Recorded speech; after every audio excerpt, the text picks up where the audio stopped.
Buku Kolapse, Runtuhnya Peradaban-Peradaban Dunia karya Jared Diamond. Dinarasikan ulang oleh Jendela Ilmu. Bab 6. Penjelajahan Bangsa Viking. Ketika para penikmat film seusia saya mendengar kata Viking, kami teringat kepala suku Kirk Douglas, bintang film epik yang tak terlupakan rilisan tahun 1958, The Vikings, dalam baju kulit berhias paku seraya memimpin pasukan barbarnya yang berjanggut dalam pelayaran-pelayaran yang diwarnai penyerbuan, pemerkosaan, dan pembunuhan. Nyaris setengah abad setelah menonton film itu dalam kencan bersama seorang teman kuliah, hayalan saya masih bisa mengulang adegan pembukaan ketika para prajurit Viking merubuhkan gerbang puri sementara para penghuninya yang tak menduga serbuan itu sedang asyik berpesta. Para penghuni puri menjerit sewaktu kaum Viking menghambur masuk dan membantai mereka. Dan Kirk Douglas meminta sandarannya yang cantik, Janet Leigh, untuk menambah rasa girangnya dengan berupaya melawannya meski sia-sia. Citra berdarah itu banyak benarnya. Bangsa Viking memang meneror Eropa zaman pertengahan selama beberapa abad. Dalam bahasa mereka sendiri, Norse lama, bahkan kata Vikingar berarti penyerbu. Namun bagian-bagian lain kisah Viking sama romantisnya dan lebih relevan bagi buku ini. Selain menjadi perompak yang ditakuti, bangsa Viking merupakan petani, saudagar, pengoloni, dan penjelajah Eropa pertama di Atlantik Utara. Permukiman-permukiman yang mereka dirikan bernasib berbeda-beda. Para pemukim Viking di Eropa daratan dan Kepulauan Britania akhirnya menyatu dengan populasi setempat dan berperan dalam pembentukan sejumlah negara bangsa, terutama Rusia, Inggris, dan Prancis. Koloni Finland, yang merupakan upaya pertama orang-orang Eropa untuk bermukim di Amerika Utara, dengan cepat ditinggalkan. Koloni Tanah Hijau, selama 450 tahun merupakan pos luar masyarakat Eropa paling terpencil, akhirnya lenyap. Koloni Islandia bergelut selama berabad-abad melewati kemiskinan dan kesukaran politik. Namun akhirnya muncul di masa kini sebagai salah satu masyarakat paling makmur di dunia. Dan koloni-koloni Orkney, Shetland, dan Faroe yang bertahan tanpa kesulitan berarti. Semua koloni Viking itu berasal dari masyarakat nenek moyang yang sama. Nasib mereka yang berbeda-beda secara jelas berhubungan dengan lingkungan berbeda-beda di mana para kolonis mencoba bermukim. Dengan demikian, ekspansi Viking ke arah barat menyeberangi Atlantik Utara memberi kita percobaan alam yang mencerahkan, seperti juga ekspansi Polinesia ke arah timur menyeberangi Pasifik. Tertanam di dalam percobaan alam besar ini, di Tanah Hijau ada percobaan yang lebih kecil. Di sana orang-orang Viking bertemu bangsa lain, Inuit, yang memiliki solusi yang sangat berbeda dari bangsa Viking dalam mengatasi masalah-masalah lingkungan Tanah Hijau. Ketika percobaan kecil itu berakhir 5 abad kemudian, Viking Tanah Hijau tumpah semua, meninggalkan Tanah Hijau sepenuhnya di tangan Inuit. Tragedi Norse Tanah Hijau, orang-orang Skandinavia Tanah Hijau, karenanya membawa pesan penuh harapan. Bahkan di lingkungan yang berat, keruntuhan masyarakat manusia bisa dihindarkan. Runtuh tidaknya masyarakat bergantung kepada bagaimana respons manusia. Keruntuhan terpicu lingkungan yang menimpa Viking Tanah Hijau dan pergulatan di Islandia memiliki kesamaan dengan keruntuhan-keruntuhan terpicu lingkungan di Pulau Paskah, Mangareva, Anasazi, Maya, dan banyak masyarakat praindustri lainnya. Tapi kita punya keuntungan dalam memahami keruntuhan Tanah Hijau dan masalah Islandia. Dalam hal sejarah Tanah Hijau dan terutama Islandia, kita memiliki catatan-catatan tertulis dari masyarakat-masyarakat tersebut maupun mitra-mitra dagang mereka, catatan-catatan yang sangat membuat frustasi karena terputus-putus, namun masih jauh lebih baik daripada ketiadaan kesaksian tertulis mengenai masyarakat-masyarakat praindustri lain. Orang-orang Anasazi tewas atau terpencar-pencar, dan masyarakat yang terdiri atas segelintir penduduk Pulau Paskah yang tersisa diubah oleh orang-orang luar.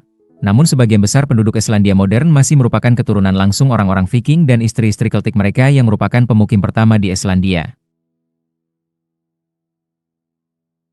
Secara lebih rinci, masyarakat-masyarakat Kristen Eropa zaman pertengahan, seperti masyarakat Islandia dan Norse Tanah Hijau, secara langsung berevolusi menjadi masyarakat-masyarakat Kristen Eropa modern. Oleh karena itu kita tahu apa arti reruntuhan gereja, karya seni yang terlestarikan, dan perkakas yang berhasil digali, tidak seperti sisa-sisa arkeologis masyarakat-masyarakat lain yang harus ditebak-tebak arti arkeologisnya. Misalnya, sewaktu saya berdiri di bukaan di tembok barat bangunan batu yang masih bertahan dan didirikan pada sekitar 1300 m di Valse, Tanah Hijau, saya tahu melalui perbandingan dengan gereja-gereja Kristen di tempat-tempat lain bahwa bangunan itu juga tadinya merupakan gereja Kristen. Bahwa yang satu ini merupakan replika yang nyaris tepat sama dengan gereja di Eidfjord, Norwegia, dan bahwa bukaan di tembok barat itu adalah pintu masuk utama seperti juga di gereja-gereja Kristen lain. Sementara itu, tak ada harapan bagi kita untuk bisa memahami arti penting patung-patung batu Pulau Paskah secara serinci itu. Nasib Viking Islandia dan Tanah Hijau menuturkan kisah yang bahkan lebih rumit, sehingga lebih kaya pelajaran, dibandingkan nasib Pulau Paskah, tetangga-tetangga Mangareva, Anasazi, dan Maya. Kelima faktor yang saya bahas di prolog turut berperan dalam keruntuhan Viking di dua wilayah itu. Orang-orang Viking memang merusak lingkungan mereka, menderita akibat perubahan iklim, dan tanggapan serta nilai budaya mereka memang berpengaruh pada hasilnya.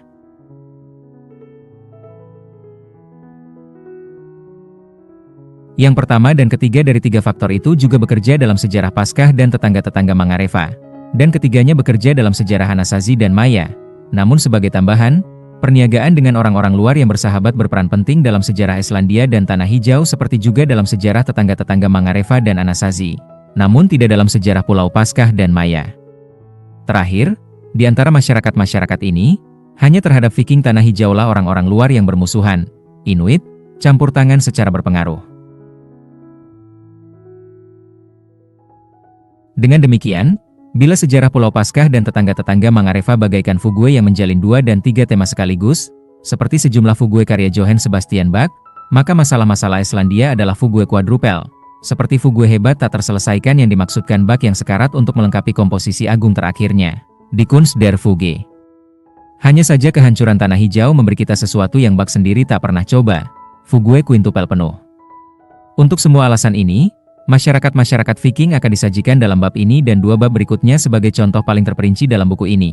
Domba kedua dan yang lebih besar di dalam Boa Pembelit kita. Prelude bagi fugue Islandia dan Tanah Hijau kita adalah ledakan populasi Viking yang menghantam Eropa zaman pertengahan pada 793 M, dari Irlandia dan Baltik sampai Laut Tengah dan Konstantinopel.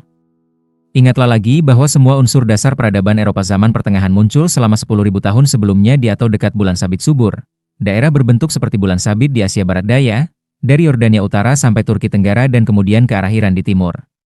Dari wilayah itu muncullah tanaman pangan dan hewan domestik serta kendaraan beroda pertama di dunia, keahlian mengolah tembaga dan kemudian perunggu dan besi, dan bangkitlah kota-kota kecil maupun besar, kedatuan maupun kerajaan, serta agama terorganisasi. Seluruh unsur itu perlahan-lahan menyebar ke Eropa dan mengubahnya dari tenggara sampai barat laut, dimulai dengan tibanya agrikultur di Yunani dari Anatolia pada sekitar 7000 sebelum Masehi.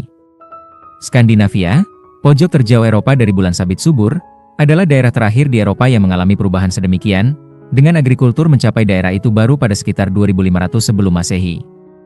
Skandinavia juga merupakan pojok terjauh dari pengaruh peradaban Romawi. Tak seperti wilayah Jerman modern, para saudagar Romawi tidak pernah mencapai Skandinavia, dan Skandinavia tidak pernah juga bersinggungan batas dengan Kekaisaran Romawi. Oleh karena itu, sampai zaman pertengahan, Skandinavia tetap menjadi daerah terpencil di Eropa.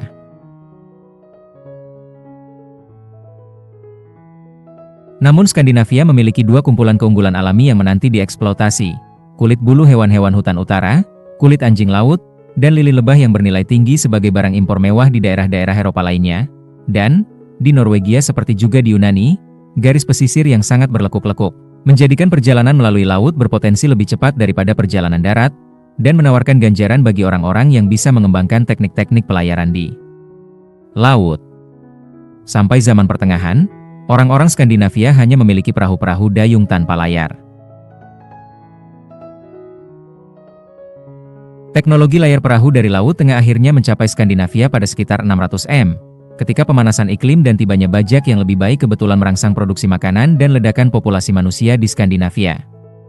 Oleh karena sebagian besar Norwegia curam dan bergunung-gunung, hanya 3% luas daratannya yang bisa digunakan untuk agrikultur, dan tanah yang bisa digarap itu tertekan oleh peningkatan populasi pada 700 M, terutama di Norwegia Barat. Dengan berkurangnya kesempatan mendirikan pertanian-pertanian baru di daerah asal mereka, populasi Skandinavia yang semakin bertambah pun mulai menyebar ke seberang lautan. Ketika teknologi layar mencapai mereka, orang-orang Skandinavia segera mengembangkan kapal-kapal yang cepat, berlunas terendam dangkal, sangat gesit, dan dilengkapi layar maupun perahu, ideal untuk mengangkut barang ekspor mewah kepada orang-orang yang berminat membelinya di Eropa dan Britania. Kapal-kapal itu memungkinkan orang-orang Skandinavia melintasi samudra, namun juga bisa buang sauh di pantai yang dangkal ataupun didayung ke arah hulu sungai, tak terbatas hanya di pelabuhan-pelabuhan berair dalam yang sedikit jumlahnya. Namun bagi orang-orang Skandinavia zaman pertengahan, seperti juga para pengelana laut lain dalam sejarah, perniagaan membuka jalan bagi penyerbuan. Begitu sejumlah saudagar Skandinavia menemukan rute-rute laut menuju orang-orang kaya yang bisa membayar kulit bulu hewan dengan perak dan emas, saudara-saudara muda para saudagar itu yang ambisius menyadari bahwa mereka bisa memperoleh perak dan emas yang sama tanpa memberikan imbalan balik. Kapal-kapal yang digunakan untuk berniaga itu juga bisa berlayar dan didayung melewati rute-rute laut yang sama untuk kemudian muncul secara mengejutkan di kota-kota pesisir dan tepi sungai, termasuk yang jauh sekali dari tepi laut. Orang-orang Skandinavia pun menjadi Viking, alias penyerbu.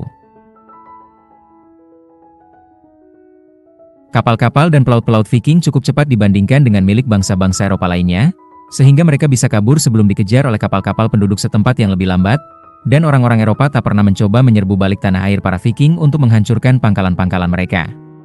Wilayah yang kini merupakan Norwegia dan Swedia waktu itu belum menyatu di bawah satu raja, melainkan terpecah-pecah ke dalam wilayah-wilayah datu atau raja kecil yang tak gentar bersaing demi memperebutkan harta rampasan dari seberang lautan untuk memikat dan memberi imbalan kepada para pengikut. Yang paling termotivasi untuk mencoba peruntungan mereka di seberang lautan adalah datu-datu yang kalah dalam perjuangan melawan datu-datu lain di tanah air. Penyerbuan Viking dimulai secara mendadak pada 8 Juni 793 M, dengan diserbunya biara kaya namun tak berpertahanan di Pulau Lindisfarne, lepas pantai pesisir timur Laut Inggris.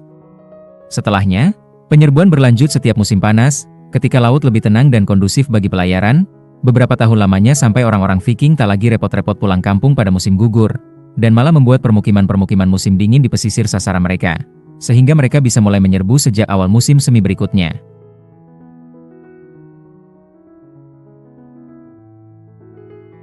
Dari awal mula itu, timbullah strategi luas campuran berbagai metode untuk memperoleh harta, bergantung kepada kekuatan relatif armada Viking dan orang-orang yang mereka jadikan target. Seiring semakin kuat atau banyaknya orang-orang Viking relatif terhadap penduduk lokal, metode yang mereka gunakan berubah dari perniagaan damai, menjadi menarik upeti dengan janji tidak akan menyerbu, lalu menjarah dan kabur, dan berpuncak pada penaklukan dan pendirian negeri-negeri Viking di seberang lautan. Orang-orang Viking dari bagian Skandinavia yang berbeda-beda pergi menyerbu ke arah berbeda-beda.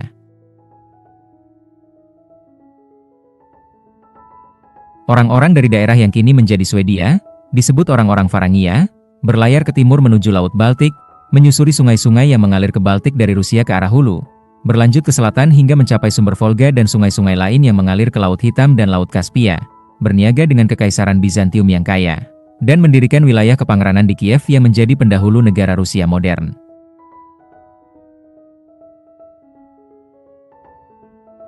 Orang-orang Viking dari Denmark modern berlayar ke arah barat menuju pesisir Eropa Barat Laut dan pesisir timur Inggris, menemukan jalan menuju hulu sungai Rhine dan Loire, berdiam di mulut kedua sungai itu serta Normandia dan Britania, mendirikan negara Danelaw di Inggris Timur dan Duchy Normandia di Prancis, serta mengelilingi pesisir Atlantik Spanyol hingga memasuki Mediterania di Selat Gibraltar dan menyerbu Italia. Orang-orang Viking dari Norwegia berlayar ke Irlandia dan pesisir utara dan barat Britania serta mendirikan pusat perniagaan utama di Dublin. Di setiap daerah Eropa, orang-orang Viking bermukim, menikah dengan penduduk lokal, dan perlahan-lahan terasimilasi ke dalam populasi lokal. Dengan hasilnya bahasa-bahasa Skandinavia dan permukiman khas Skandinavia akhirnya menghilang di luar Skandinavia. Viking Swedia menyatu dengan populasi Rusia, Viking Denmark dengan populasi Inggris, sementara orang-orang Viking yang bermukim di Normandia akhirnya menanggalkan bahasa Norse mereka dan mulai berbicara dengan bahasa Prancis. Dalam proses asimilasi itu, kata-kata maupun gen-gen Skandinavia pun diserap. Misalnya, bahasa Inggris modern memperoleh kata-kata seperti awkward, di, egg, skirt, dan lusinan kata sehari-hari lainnya dari para penyerbu Skandinavia itu.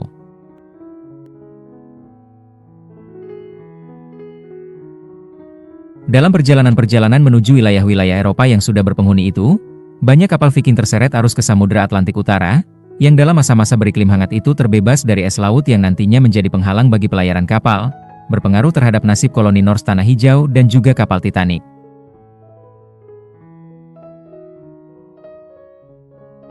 Kapal-kapal yang keluar dari rute itu pun menemukan dan mulai bermukim di wilayah-wilayah lain yang tadinya tidak dikenal oleh orang-orang Eropa maupun orang-orang lainnya. Kepulauan Faroe yang tak berpenghuni tak lama setelah 800 M dan Islandia pada sekitar 870 M. pada sekitar 980 m tanah hijau, yang saat itu hanya dihuni di sebelah utara yang jauh oleh para nenek moyang asli Amerika orang-orang Inuit yang dikenal sebagai orang-orang Dorset, dan pada 1000 m Finland, sebuah zona penjelajahan yang terdiri atas Newfoundland, Teluk St. Lawrence, dan barangkali beberapa daerah pesisir lain di Amerika Utara Timur Laut yang telah ramai dihuni penduduk asli Amerika. Yang keberadaannya memaksa orang-orang Viking angkat kaki setelah satu dasawarsa saja. Penyerbuan-penyerbuan Viking terhadap Eropa menurun seiring semakin siapnya sasaran-sasaran mereka di Eropa untuk mempertahankan diri sendiri. Seiring bertumbuhnya kekuasaan Raja-Raja Inggris dan Prancis serta Kaisar Jerman, dan seiring Raja Norwegia yang semakin berkuasa mulai mengekang kawanan datu-datunya yang tidak terkontrol dan menyalurkan upaya-upaya mereka untuk menjadi negara niaga yang dihormati. Di Eropa daratan, orang-orang Frank mengusir orang-orang Viking dari Sungai Seine pada 857 m, merebut kemenangan besar di pertempuran Louvain pada 891 di daerah yang kini menjadi bagian Belgia, dan mengusir mereka dari Bretagne dari 939. Di Kepulauan Britania, orang-orang Viking dihalau dari Dublin pada 902 m, dan kerajaan Danelaw mereka di Inggris pecah pada 954, walaupun kemudian didirikan kembali oleh serbuan-serbuan lebih lanjut antara 980 dan 1016. Tahun 1066, yang tenar karena pertempuran Hastings di mana William sang penakluk, William dari Normandia, memimpin keturunan-keturunan berbahasa Prancis dari para penyerbu Viking dahulu untuk menaklukkan Inggris, bisa juga dianggap sebagai tanda berakhirnya serbuan-serbuan Viking. Alasan mengapa William mampu mengalahkan Raja Inggris Harold di Hastings pada pesisir tenggara Inggris pada 14 Oktober adalah Harold dan para prajuritnya kelelahan. Mereka baru saja berbaris 350 km ke selatan dalam waktu kurang daripada 3 minggu setelah mengalahkan bala tentara Viking penyerbu terakhir dan membunuh raja mereka di Stamford Bridge di Inggris Tengah pada 25 September. Setelahnya, kerajaan-kerajaan Skandinavia berevolusi menjadi negara-negara normal yang berniaga dengan negara-negara Eropa lain dan hanya kadang-kadang terlibat peperangan, bukan menyerbu terus-menerus. Norwegia zaman pertengahan menjadi terkenal bukan karena para penyerbunya yang ditakuti, melainkan karena ekspor ikan kod keringnya. Menilik sejarah yang baru saja saya tuturkan itu, bagaimana kita bisa menjelaskan mengapa orang-orang Viking meninggalkan tanah air mereka untuk mempertaruhkan nyawa mereka di pertempuran atau lingkungan seberat lingkungan tanah hijau? Setelah beribu-ribu tahun tetap berada di Skandinavia dan tidak mengusik Eropa, mengapa ekspansi mereka meningkat sedemikian cepat sampai memuncak setelah 793, dan kemudian berhenti sepenuhnya tak sampai 3 abad kemudian? Untuk setiap ekspansi dalam sejarah, kita bisa menanyakan apakah hal itu dipicu oleh dorongan, tekanan populasi dan kurangnya kesempatan di tanah air, tarikan, kesempatan bagus dan daerah-daerah kosong untuk dikolonisasi di seberang laut, ataukah keduanya? Banyak gelombang ekspansi digerakkan oleh kombinasi dorongan dan tarikan, dan hal itu benar pula adanya bagi orang-orang Viking. Mereka terdorong oleh pertumbuhan populasi dan konsolidasi kekuatan raja di tanah air, dan ditarik oleh tanah-tanah baru yang tak berpenghuni dan menggoda untuk dihuni serta tanah-tanah kaya di seberang lautan yang berpenghuni namun berpertahanan lemah dan menggoda untuk dijarah.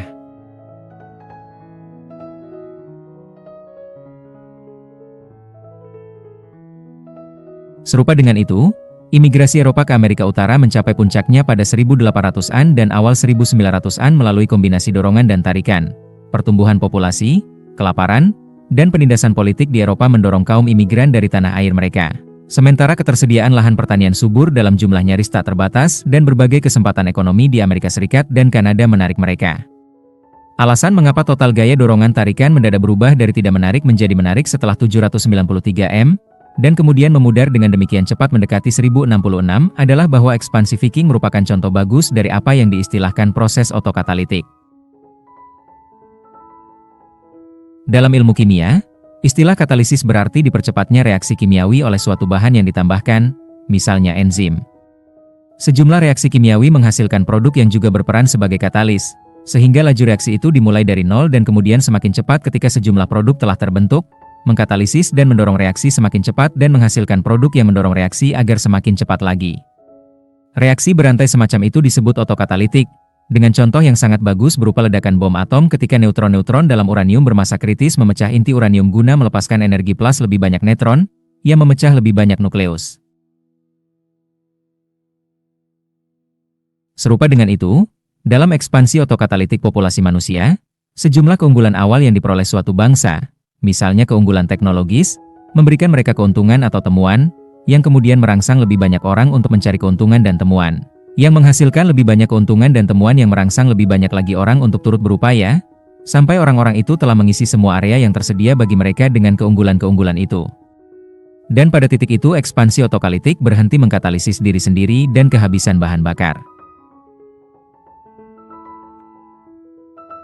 Dua peristiwa spesifik menyulut reaksi berantai Viking. Serbuan 793M terhadap biara Lindisfarne, yang menghasilkan harta rampasan berlimpah sehingga merangsang serbuan-serbuan tahun berikutnya yang menghasilkan lebih banyak lagi harta rampasan. Dan ditemukannya Kepulauan Faroe yang tak berpenghuni dan cocok untuk beternak domba. Mendorong ditemukannya Islandia yang lebih besar dan lebih jauh, dan kemudian tanah hijau yang lebih besar dan lebih jauh lagi. Orang-orang Viking yang pulang membawa harta rampasan atau dengan laporan mengenai pulau-pulau yang ranum untuk dihuni pun memicu imajinasi lebih banyak orang Viking untuk berangkat mencari lebih banyak harta rampasan dan lebih banyak pulau kosong.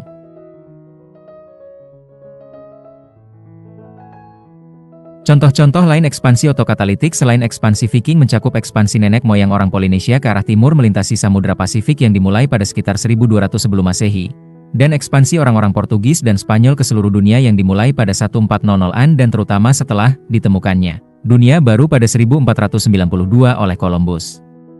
Seperti ekspansi orang-orang Polinesia dan Portugis Spanyol itu, ekspansi Viking mulai mengalir keluar ketika semua area yang mudah didatangi kapal-kapal mereka telah diserbu atau dikolonisasi. Dan ketika orang-orang Viking yang pulang tak lagi membawa kisah-kisah tentang daerah-daerah tak berpenghuni atau yang mudah diserbu di seberang lautan. Seperti juga ada dua peristiwa spesifik yang mengawali reaksi kimiawi Viking. Dua peristiwa lain menyimbolkan apa yang menghentikannya. Salah satunya adalah pertempuran Stamford Bridge pada 1066, yang memuncaki serangkaian panjang kekalahan Viking dan menunjukkan kesia-siaan serbuan-serbuan lebih lanjut. Yang satu lagi adalah ditinggalkannya koloni Viking terjauh di Finland secara terpaksa pada sekitar 1000 m, hanya setelah satu dasawarsa. Dua saga Norse yang masih ada dan menjabarkan Finland menyuratkan secara jelas bahwa Finland ditinggalkan karena pertempuran dengan populasi padat penduduk asli Amerika, yang jumlahnya jauh terlalu banyak untuk dikalahkan oleh segelintir orang Viking yang mampu menyeberangi Atlantik dengan kapal pada masa-masa itu. Karena Faroe, Islandia, dan Tanah Hijau sudah penuh oleh pemukim Viking, Finland terlalu berbahaya, dan tidak ada lagi temuan kepulauan Atlantik yang belum berpenghuni. Orang-orang Viking pun paham bahwa tidak ada lagi ganjaran indah yang menanti para perintis yang membahayakan nyawa mereka di Atlantik Utara yang berbadai. Ketika kaum imigran dari seberang lautan mengolonisasi tanah air yang baru, gaya hidup yang mereka mantapkan biasanya mencakup sejumlah ciri gaya hidup yang mereka praktikkan di tempat asal mereka. Ibu kota budaya, pengetahuan, kepercayaan, metode bertahan hidup, dan organisasi sosial yang terakumulasi di tanah air mereka. Hal ini terutama benar ketika, seperti yang terjadi pada orang-orang Viking, imigran menduduki daerah yang tadinya tidak berpenghuni, atau sudah dihuni oleh orang-orang yang tidak menjalin banyak kontak dengan para kolonis. Bahkan di Amerika Serikat masa kini, di mana imigran baru harus berurusan dengan populasi Amerika yang berjumlah jauh lebih banyak, setiap kelompok imigran tetap mempertahankan banyak ciri khasnya. Misalnya, di kota saya Los Angeles, ada perbedaan-perbedaan besar antara nilai-nilai budaya, tingkat pendidikan, pekerjaan, dan kekayaan kelompok-kelompok imigran baru seperti orang-orang Vietnam, Iran, Meksiko, dan Ethiopia. Berbagai kelompok berbeda di sini telah beradaptasi dengan tingkat kelancaran berbeda-beda dengan masyarakat Amerika, bergantung sebagian kepada gaya hidup yang mereka bawa serta. Dalam kasus orang-orang Viking pun, masyarakat-masyarakat yang mereka bentuk di pulau-pulau Atlantik Utara, dibuat berdasarkan model masyarakat Viking Eropa daratan yang telah ditinggalkan kaum imigran. Warisan sejarah budaya itu terutama penting dalam bidang-bidang agrikultur, produksi besi, struktur kelas, dan agama. Walaupun kita menganggap orang-orang Viking sebagai penyerbu dan pelaut, mereka menganggap diri sendiri petani. Hewan-hewan dan tanaman-tanaman pangan tertentu yang tumbuh baik di Norwegia Selatan menjadi pertimbangan penting dalam sejarah Viking seberang lautan, tak hanya karena mereka merupakan spesies-spesies hewan dan tumbuhan yang tersedia untuk dibawa para kolonis Viking ke Islandia dan Tanah Hijau, melainkan juga karena spesies-spesies itu terlibat dalam nilai-nilai sosial bangsa Viking. Makanan dan gaya hidup berbeda memiliki status berbeda di antara kaum yang berbeda-beda. Misalnya, sapi bernilai tinggi namun kambing bernilai rendah di mata para pengelola peternakan di Amerika Serikat bagian barat. Masalah timbul ketika praktik-praktik agrikultur para imigran di daerah asal mereka ternyata tidak cocok dengan tanah air baru mereka.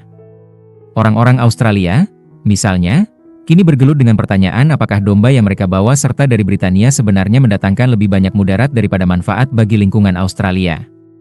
Seperti yang akan kita lihat, ketidakcocokan serupa antara apa yang tersedia di bentang alam lama dan baru mendatangkan konsekuensi-konsekuensi berat bagi Norse tanah hijau. Ternak tumbuh lebih baik daripada tanaman pangan di iklim sejuk Norwegia. Ternak yang dimaksud adalah 5 spesies yang sama dengan yang telah menyediakan dasar bagi produksi makanan bulan sabit subur dan Eropa selama ribuan tahun. Sapi, domba, kambing, babi, dan kuda. Di antara spesies-spesies itu, yang dianggap berstatus paling tinggi oleh orang-orang Viking adalah babi yang diternakan demi dagingnya, sapi demi produk-produk susunya semisal keju, dan kuda yang digunakan untuk transportasi dan gengsi. Dalam saga-saga Norse lama, daging babi adalah daging yang disantap setiap hari di Valhalla oleh para pejuang dewa perang Norse, Odin, setelah mereka mati. Yang gengsinya jauh lebih rendah, namun tetap bermanfaat ekonomis, adalah domba dan kambing, yang dipelihara demi produk-produk susu dan wol atau bulu, bukan demi dagingnya. Jumlah tulang yang ditemukan dalam tumpukan sampah yang diekskavasi secara arkeologis di pertanian seorang kepala suku abad ke-9 di Norwegia Selatan mengungkapkan jumlah relatif tulang spesies-spesies hewan yang dikonsumsi oleh rumah tangga sang kepala suku. Nyaris separuh dari semua tulang di tumpukan sampah itu berasal dari sapi, dan sepertiga adalah babi yang dihargai tinggi, sementara hanya 1/5 yang berasal dari domba dan kambing. Sepertinya seorang datu Viking yang ambisius dan hendak mendirikan peternakan di seberang lautan akan memilih komposisi spesies yang sama. Komposisi serupa memang ditemukan di tumpukan sampah dari pertanian-pertanian Viking paling awal di Tanah Hijau dan Islandia. Tapi persentase tiap jenis tulang berbeda di pertanian-pertanian yang dibangun belakangan di sana, karena sebagian spesies itu terbukti tidak cocok dengan kondisi-kondisi Tanah Hijau dan Islandia. Jumlah sapi makin lama makin berkurang, dan babi nyaris lenyap, namun jumlah domba dan kambing meningkat. Semakin jauh ke utara kita tinggal di Norwegia, di musim dingin semakin penting untuk membawa ternak ke dalam kandang dan menyediakan makanan untuk mereka di sana, bukan membiarkan mereka di luar untuk mencari makan sendiri. Oleh karena itu, sebenarnya para pejuang Viking yang gagah itu menghabiskan banyak waktu musim panas dan musim gugur untuk melakukan berbagai pekerjaan rumah seperti memanen, mengeringkan, dan mengumpulkan jerami untuk pakan ternak di musim dingin, bukan bertempur seperti yang membuat mereka terkenal di daerah-daerah yang iklimnya cukup bersahabat bagi perkebunan. Orang-orang Viking juga membudidayakan tanaman pangan yang toleran suhu dingin, terutama jelai.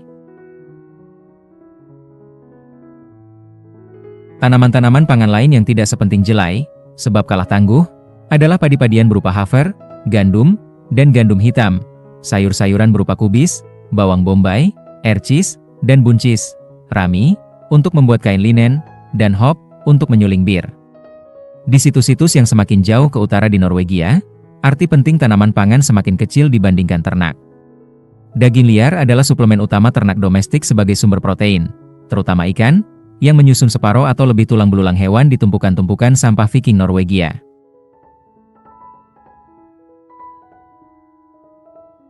Hewan-hewan buruan mencakup anjing laut dan berbagai mamalia laut lain, rusa kutub dan rusa besar serta mamalia darat kecil, burung laut yang ditangkap di koloni berbiak mereka, serta bebek dan berbagai unggas air lain. Peralatan besi yang ditemukan di situs-situs Viking oleh para ahli arkeologi memberitahu kita bahwa orang-orang Viking menggunakan besi untuk banyak tujuan. Untuk peralatan tani berat seperti bajak, sekop, kapak, dan sabit. Perkakas rumah tangga kecil, antara lain pisau, gunting, dan peralatan menjahit, paku, keling, dan piranti keras konstruksi lainnya. Dan, tentu saja, perlengkapan militer, terutama pedang, tombak, kapak perang, dan baju zirah. Sisa-sisa tumpukan terak logam dan lubang-lubang penghasil arang di situs-situs pengolahan besi memungkinkan kita merekonstruksi bagaimana orang-orang Viking memperoleh besi. Besi tidak ditambang dengan skala industri di pabrik-pabrik terpusat, melainkan dalam usaha-usaha keluarga berskala kecil di setiap pertanian. Bahan mentah yang dikenal sebagai besi gambut tersebar luas di Skandinavia, yaitu oksida besi yang telah terlarut dalam air dan kemudian diendapkan oleh kondisi-kondisi asam atau bakteri di rawa gambut dan endapan danau. Sementara perusahaan-perusahaan pertambangan besi modern memilih biji yang mengandung antara 30 dan 95% oksida besi, para pandai besi Viking menerima biji yang jauh lebih sedikit kandungannya, bahkan sampai 1% oksida besi.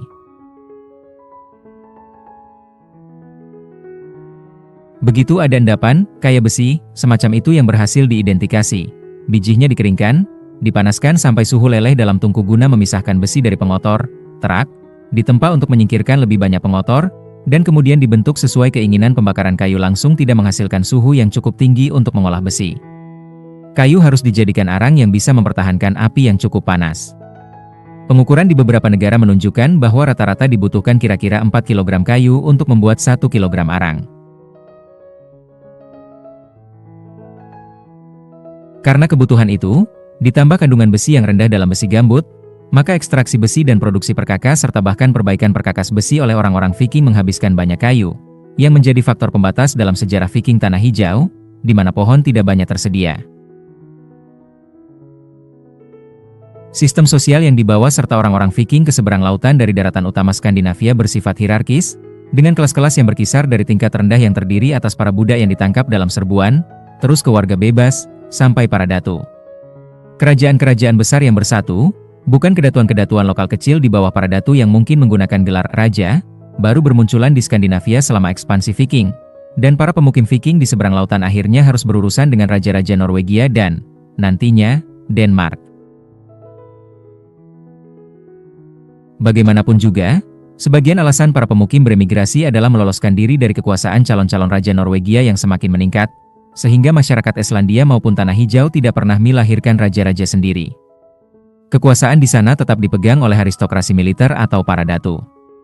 Hanya kelompok itu yang mampu menanggung biaya pembuatan kapal sendiri dan ternak yang lengkap, termasuk sapi yang bernilai tinggi dan sulit dipelihara, maupun domba dan kambing yang nilainya kalah namun mudah dipelihara. Tanggungan, bawahan, dan pendukung seorang datu mencakup budak, buruh bebas, petani penggarap, dan petani bebas mandiri. Para datu terus-menerus bersaing satu sama lain baik secara damai maupun melalui perang. Persaingan damai melibatkan para datu yang mencoba saling mengalahkan dalam memberikan hadiah dan menggelar perjamuan, guna memperoleh gengsi, mengganjar pengikut, dan memikat sekutu. Para datu mendapat kekayaan yang dibutuhkan melalui perniagaan, penyerbuan, dan produksi pertanian mereka sendiri. Namun masyarakat Viking juga keras. Para datu dan bawahan mereka saling berperang di tanah air, sekaligus memerangi bangsa-bangsa lain di seberang lautan. Para pecundang dalam pergulatan antar sesama Viking itulah yang dapat memperoleh keuntungan paling besar bila mencoba peruntungan di seberang laut.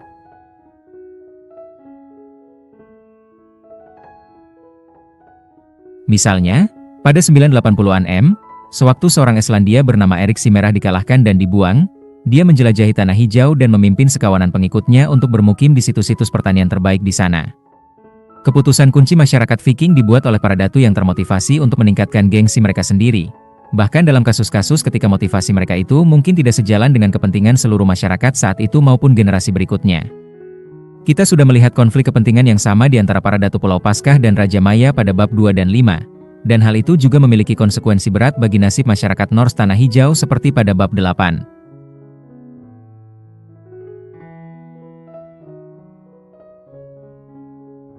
Sewaktu orang-orang Viking memulai ekspansi seberang lautan mereka pada 800-an M, mereka masih merupakan pagan yang memuja dewa-dewi tradisional agama Jermanik, misalnya dewa kesuburan Frey, dewa langit Thor, dan dewa perang Odin. Yang paling membuat takut masyarakat-masyarakat Eropa yang menjadi sasaran para penyerbu Viking adalah orang-orang Viking tidak beragama Kristen dan tidak mematuhi berbagai tabu masyarakat Kristen. Mereka terlihat sungguh tidak Kristiani. Sepertinya mereka memperoleh kenikmatan sadistik dalam menyerang gereja dan biara. Misalnya, sewaktu pada 843 M armada besar Viking menyusuri sungai Loire di Prancis ke arah hulu untuk menjarah, para penyerbu mulai dengan merebut Kedralnat di mulut sungai dan membunuh sang uskup beserta seluruh pastornya. Tapi sebenarnya orang-orang Viking tidak punya kesukaan sadistik khusus untuk menjarah gereja, juga bukan tidak suka sumber-sumber harta rampasan yang sekuler.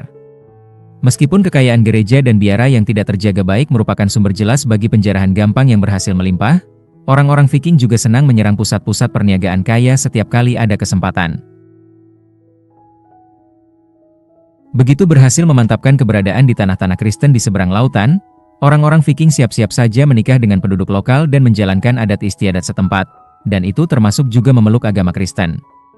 Berpindah agamanya orang-orang Viking di seberang laut bersumbangsi terhadap kemunculan agama Kristen di tanah air mereka di Skandinavia, sebab orang-orang Viking yang pulang kampung untuk berkunjung membawa informasi mengenai agama baru itu, Dan sebab para datu dan raja di Skandinavia mulai menyadari keuntungan-keuntungan politik yang bisa diberikan agama Kristen kepada mereka. Sejumlah datu Skandinavia memeluk agama Kristen secara tidak resmi, bahkan sebelum raja-raja mereka melakukan itu. Peristiwa-peristiwa menentukan dalam pemantapan agama Kristen di Skandinavia adalah perpindahan agama resmi oleh Denmark di bawah rajanya Harald Gigi Biru pada sekitar 960 m, oleh Norwegia sejak sekitar 995 m, dan oleh Swedia pada abad berikutnya. Ketika Norwegia mulai berpindah agama, koloni-koloni Viking di Orkney, Shetland, Faroe, Islandia, dan Tanah Hijau mengikuti. Itu sebagian karena koloni-koloni itu hanya memiliki sedikit kapal sendiri, bergantung kepada kapal-kapal Norwegia untuk perniagaan, dan harus mengakui kemustahilan bertahan menjadi pagan setelah Norwegia menjadi Kristen. Misalnya, ketika Raja Olaf I dari Norwegia masuk Kristen, dia melarang orang-orang Islandia pagan berniaga dengan Norwegia, menangkap orang-orang Islandia yang mengunjungi Norwegia, termasuk kerabat para pagan terkemuka Islandia, dan mengancam memutilasi atau membunuh para tawanan itu kecuali bila Islandia meninggalkan paganisme. Dalam pertemuan Majelis Nasional Islandia pada musim panas 999 m, orang-orang Islandia menerima hal yang tak terelakkan dan menyatakan diri sebagai pemeluk agama Kristen. Pada kira-kira tahun yang sama, Leif Erikson, putra Erik si Merah yang mendirikan koloni Tanah Hijau, konon memperkenalkan agama Kristen ke Tanah Hijau. Gereja-gereja Kristen yang didirikan di Islandia dan Tanah Hijau setelah 1000 m bukanlah entitas mandiri yang memiliki tanah dan bangunan sendiri, seperti gereja-gereja modern. Gereja-gereja itu justru dibangun dan dimiliki oleh datu petani lokal terkemuka di tanahnya sendiri, dan si petani berhak memperoleh bagian pajak yang dikumpulkan sebagai persepuluhan oleh gereja itu dari penduduk lokal.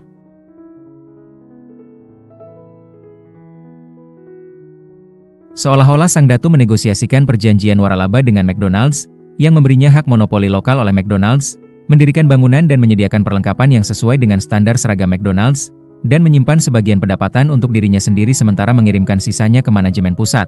Dalam kasus ini, Paus di Roma melalui uskup di Nidaros, sekarang Trondheim. Wajarlah kalau gereja Katolik berupaya menjadikan gereja-gerejanya terbebas dari para petani pemilik. Pada 1297 gereja akhirnya berhasil memaksa para pemilik gereja Islandia untuk memindahkan hak milik banyak pertanian gereja kepada uskup.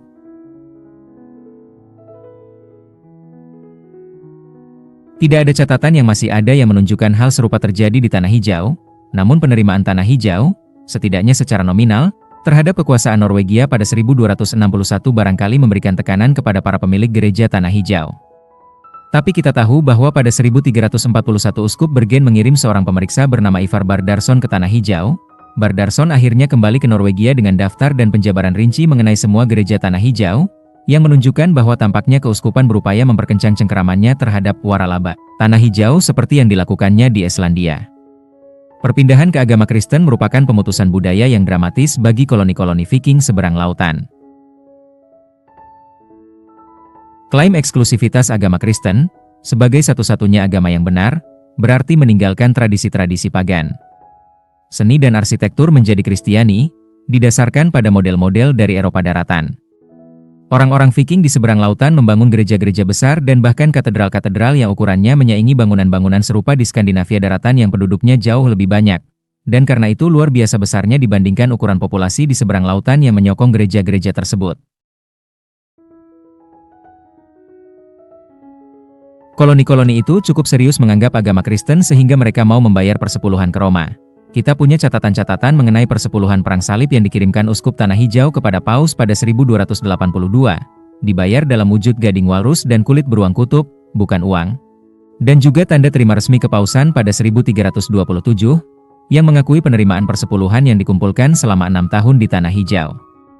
Gereja Katolik pun menjadi wahana utama memperkenalkan gagasan-gagasan baru dari Eropa ke Tanah Hijau, terutama karena setiap uskup yang ditunjuk untuk Tanah Hijau merupakan orang Skandinavia dari Eropa daratan, bukan penduduk asli Tanah Hijau. Barangkali konsekuensi paling penting perpindahan agama para kolonis menjadi Kristen adalah pada cara mereka memandang diri sendiri.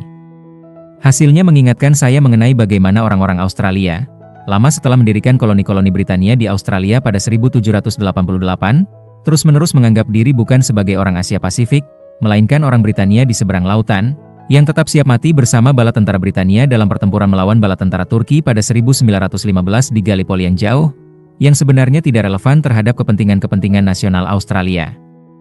Dalam cara yang sama, para kolonis Viking di pulau-pulau Atlantik Utara menganggap diri mereka orang Kristen Eropa. Mereka menuruti perubahan-perubahan di Eropa daratan dalam hal arsitektur gereja, adat penguburan, dan satuan pengukuran.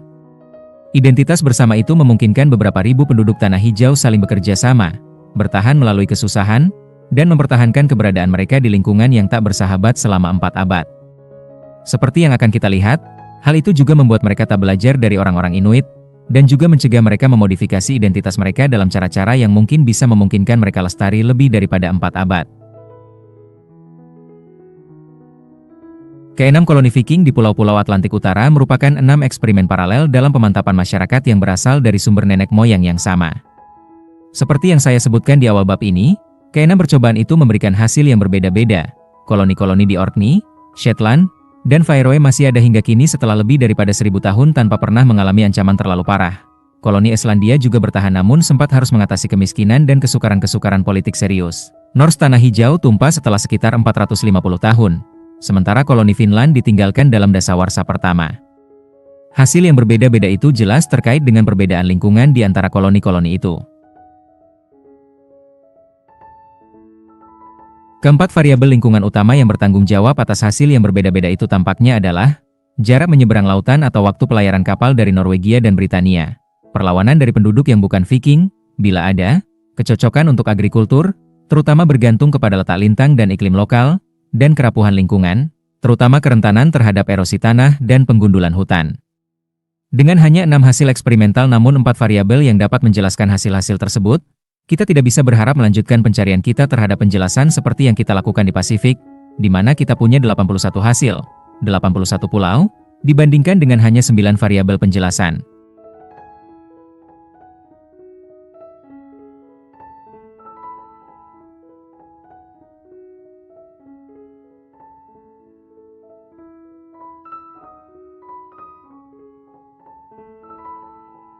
Agar analisis korelasi statistik bisa berkesempatan berhasil, kita membutuhkan jauh lebih banyak hasil eksperimental terpisah daripada variabel-variabel yang hendak diuji.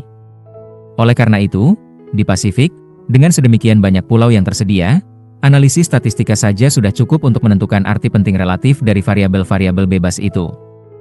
Di Atlantik Utara, nyaris tak cukup percobaan alam terpisah untuk mencapai tujuan itu.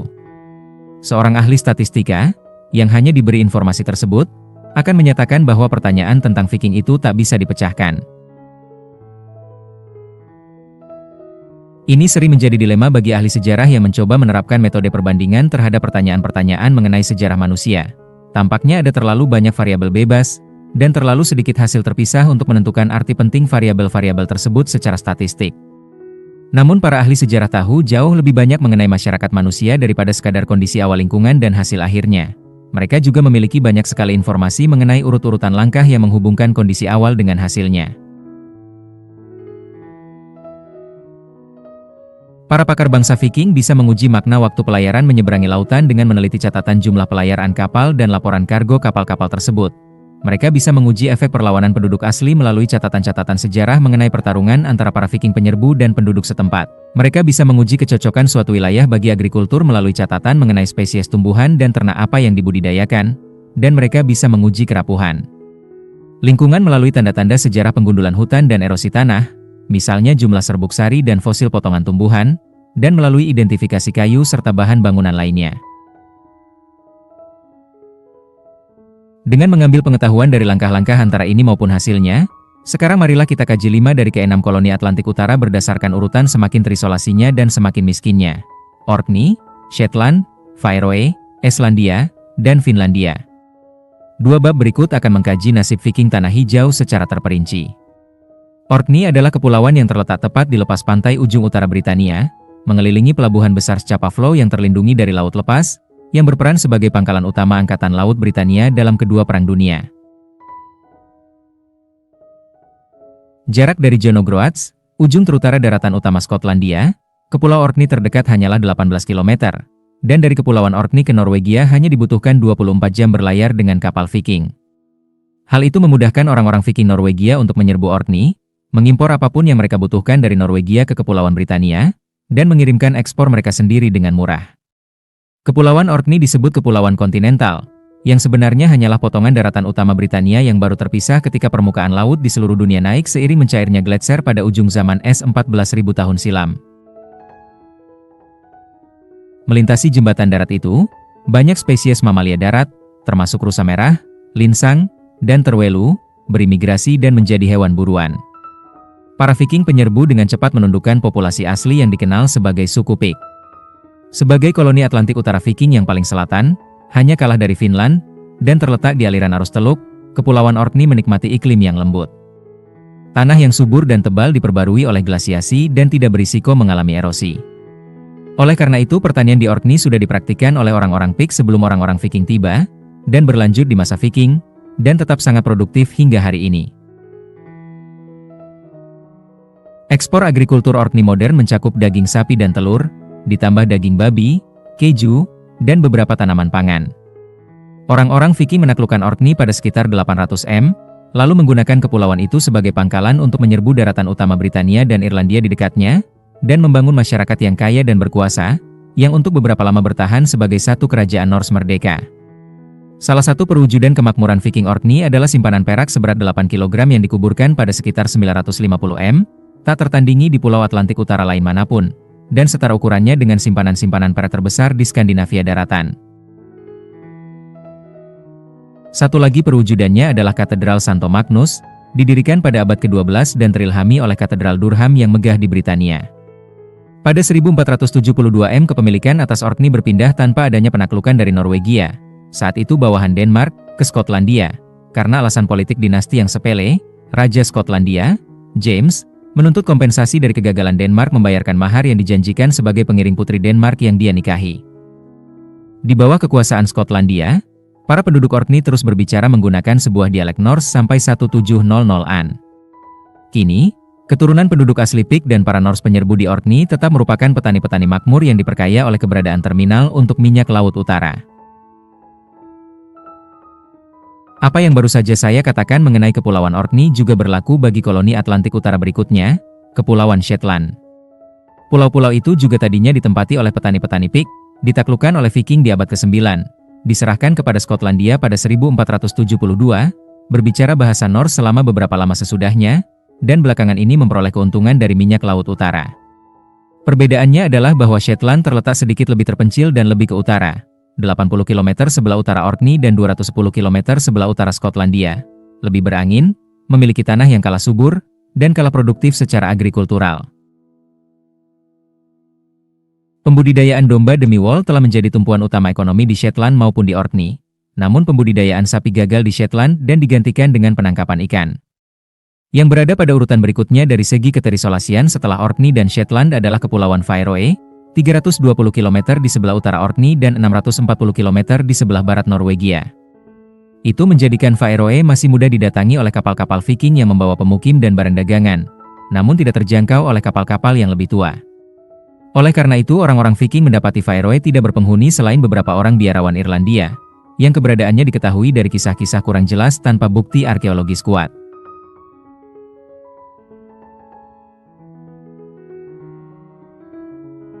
Faroe terletak 480 km di sebelah selatan lingkar Arktika, pada garis lintang yang tepat di antara kedua kota terbesar di pesisir barat Norwegia, Bergen dan Trondheim, sehingga menikmati iklim samudra yang lembut.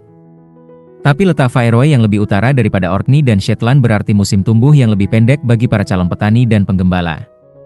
Cipratan air laut dari laut, yang tertiup ke semua bagian kepulauan itu karena luas pulau-pulaunya tidak seberapa, berpadu dengan angin yang kencang, menjadikan hutan tidak berkembang. Vegetasi asli hanya terdiri atas tumbuhan yang tidak lebih tinggi daripada dedalu, birch, aspen, dan juniper yang pendek, yang dengan segera digunduli oleh para pemukim pertama dan tidak bisa beregenerasi akibat domba-domba yang merumput. Di tempat beriklim lebih kering, penggundulan hutan adalah biang terjadinya erosi tanah, namun Faroe sangat basah, berkabut, dan menikmati hujan dengan rata-rata 280 hari per tahun. Hujan bisa turun beberapa kali pada sebagian besar hari. Para pemukimnya sendiri juga menerapkan kebijakan-kebijakan untuk meminimalkan erosi. misalnya membangun tembok-tembok dan terasering untuk mencegah kehilangan tanah. Para pemukim Viking di Tanah Hijau dan terutama Islandia jauh kalah berhasil dalam mengendalikan erosi. Bukan karena mereka kalah bijaksana daripada para penduduk Faroe, namun karena tanah Islandia dan iklim Tanah Hijau memperbesar risiko erosi. Bangsa Viking mulai bermukim di Faroe pada abad ke-9. Mereka berhasil membudidayakan jelai namun hanya sedikit atau tidak ada tanaman pangan lain. Bahkan kini, hanya sekitar 6% luas tanah di Faroe yang digunakan bagi pembudidayaan kentang dan sayur mayur lain. Sapi dan babi yang bernilai tinggi di Norwegia, dan bahkan kambing yang berstatus rendah, ditinggalkan oleh para pemukim dalam 200 tahun pertama guna mencegah perumputan berlebihan. Ekonomi Faroe lalu difokuskan kepada pemeliharaan domba untuk mengekspor wol, dilengkapi nantinya oleh ekspor ikan asin, dan sekarang oleh kod kering, halibut, dan salam ternak. Sebagai balasan ekspor wol dan ikan, penduduk pulau itu mengimpor dari Norwegia dan Britania banyak sekali barang kebutuhan yang tidak ada atau sulit didapat di lingkungan Faroe, terutama kayu dalam jumlah besar, sebab tidak ada kayu bangunan yang tersedia secara lokal kecuali kayu hanyutan, besi untuk perkakas, yang juga sama sekali tidak tersedia di Faroe, serta bebatuan dan mineral lainnya, misalnya batu gerinda, batu asah, dan batu sabun lunak yang dibentuk menjadi peralatan dapur untuk menggantikan gerabah. Sejarah Faroe setelah orang-orang Viking mulai bermukim adalah sebagai berikut.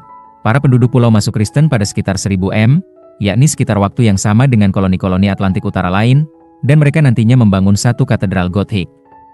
Kepulauan itu menjadi daerah pembayar upeti ke Norwegia pada abad ke-11, dipindah tangankan bersama Norwegia ke Denmark pada 1380 ketika Norwegia sendiri tunduk di bawah tahta Denmark, dan memperoleh pemerintahan sendiri di bawah Denmark pada 1948.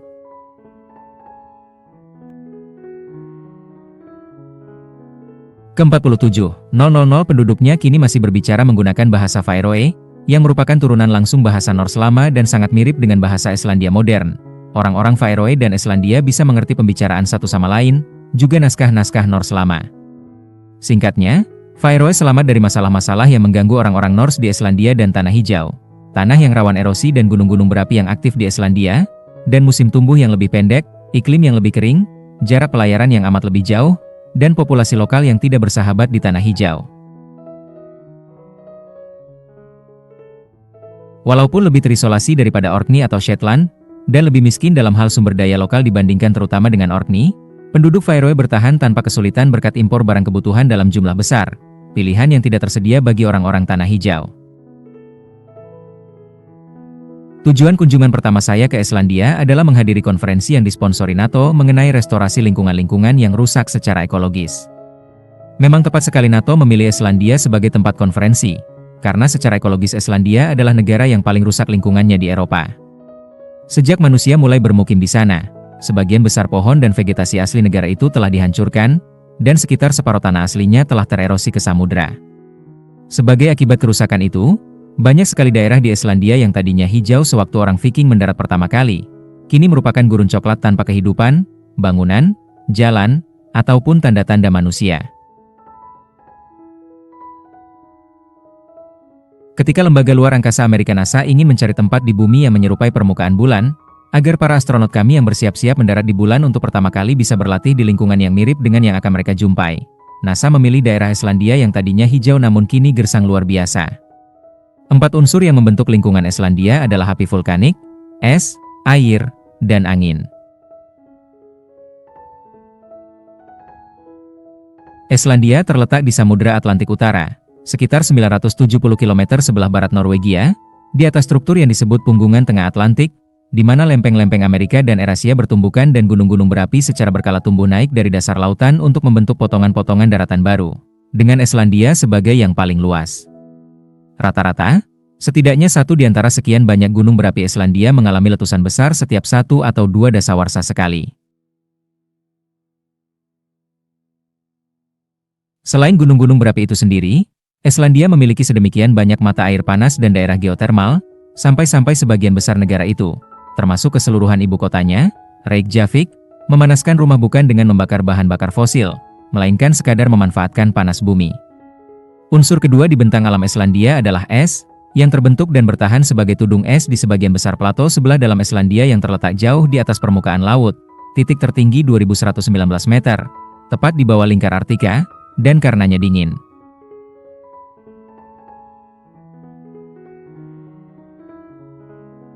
Air yang jatuh sebagai hujan dan salju mencapai samudra dalam bentuk gletser, dalam sungai-sungai yang secara berkala banjir, dan kadang-kadang dalam banjir super spektakuler, ketika bendungan alam dari lava atau es yang merintangi satu danau jebol, atau ketika letusan gunung berapi di bawah tudung es mendadak melelehkan sedemikian banyak es. Terakhir, Islandia juga merupakan tempat yang sangat berangin.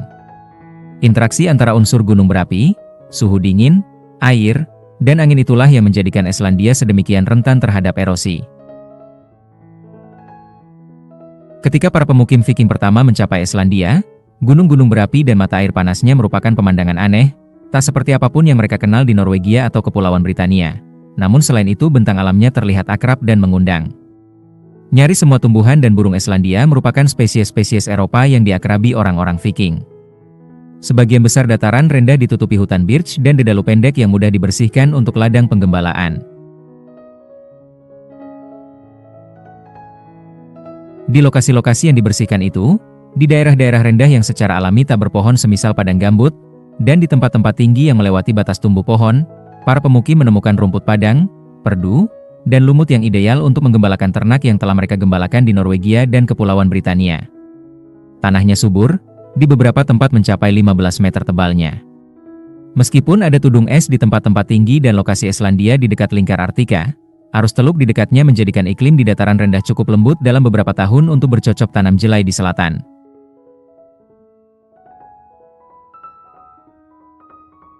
Danau, sungai, dan laut di sekeliling Islandia disarati ikan, juga berbagai burung laut dan bebek yang sebelumnya tidak pernah diburu sehingga tak takut pada manusia. Sementara anjing laut dan walrus yang sama tidak takutnya hidup di sepanjang pesisir.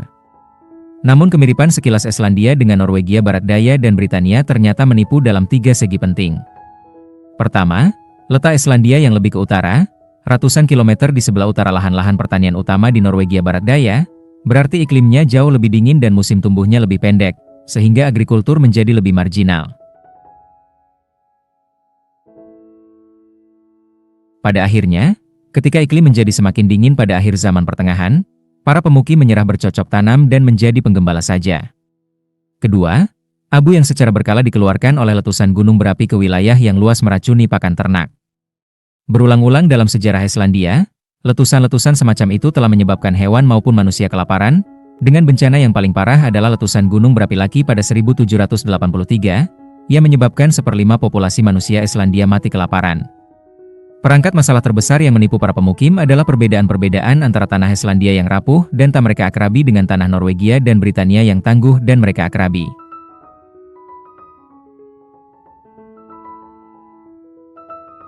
Para pemukim tidak bisa memahami perbedaan-perbedaan itu. Sebagian karena diantaranya sedemikian samar dan sampai kini pun belum dimengerti dengan baik oleh para ahli ilmu tanah profesional.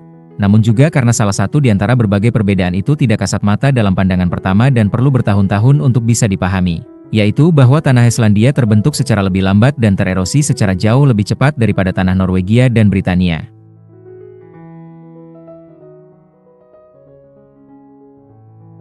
Sebagai akibatnya, ketika para pemukim melihat tanah Islandia yang subur dan secara lokal tebal, mereka girang, seperti reaksi kita bila mewarisi rekening bank dengan saldo positif yang besar.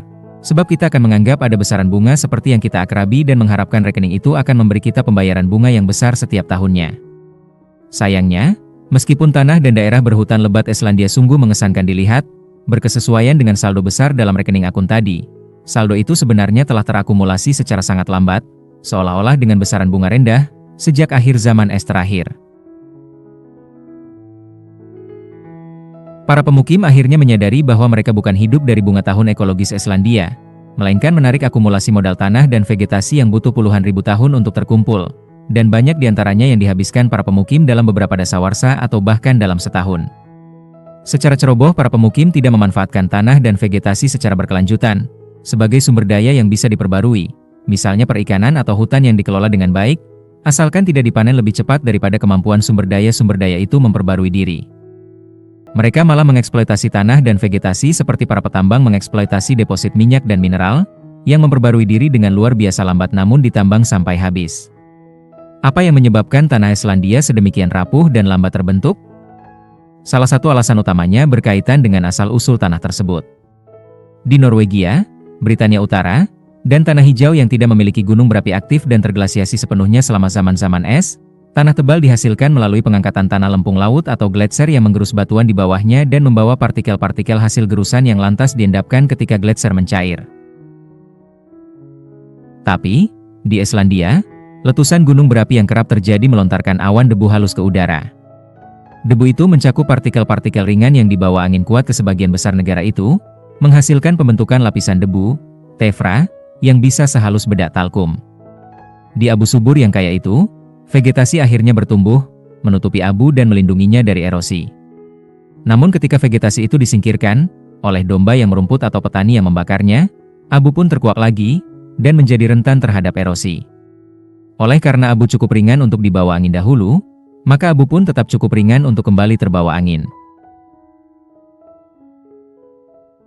Selain erosi angin itu, hujan lokal lebat dan banjir yang kerap melanda Islandia juga menyingkirkan abu yang terkuak melalui erosi air, terutama di lereng-lereng yang curam. Alasan lain yang menyebabkan tanah Islandia rapuh berkaitan dengan kerapuhan vegetasinya. Pertumbuhan vegetasi cenderung melindungi tanah dari erosi dengan menutupinya, dan dengan menambahkan materi organik yang melekatkan dan menggumpalkannya. Namun vegetasi bertumbuh lambat di Islandia karena letaknya yang di utara, iklimnya yang dingin, dan musim tumbuhnya yang singkat. Kombinasi tanah rapuh dan pertumbuhan-tumbuhan yang lambat di Islandia menciptakan siklus umpan balik positif bagi erosi. Setelah tutupan vegetasi pelindung dihilangkan oleh domba atau petani, dan erosi tanah telah dimulai, sulit bagi tumbuhan untuk kembali tumbuh dan melindungi tanah lagi, sehingga erosi pun cenderung menyebar. Kolonisasi Islandia benar-benar dimulai pada sekitar 870 dan berakhir sepenuhnya pada 930, ketika hampir semua tanah yang tersedia untuk pertanian telah dimukimi atau diklaim.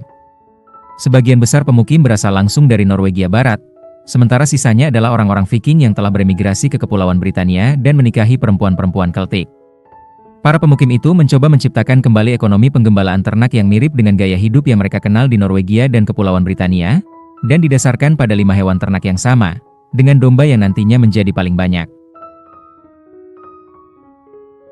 Susu domba dibuat menjadi dan disimpan sebagai mentega, keju, dan makanan spesial Islandia yang disebut SKYR, yang bagi saya rasanya seperti yogurt kental yang lezat. Sisa kebutuhan diet orang-orang Islandia mereka penuhi dengan mengandalkan hewan buruan liar dan ikan, seperti yang terungkap lagi-lagi oleh upaya-upaya penuh kesabaran para ahli zooarkeologi yang mengidentifikasi 47.000 tulang yang ditemukan di tumpukan-tumpukan sampah.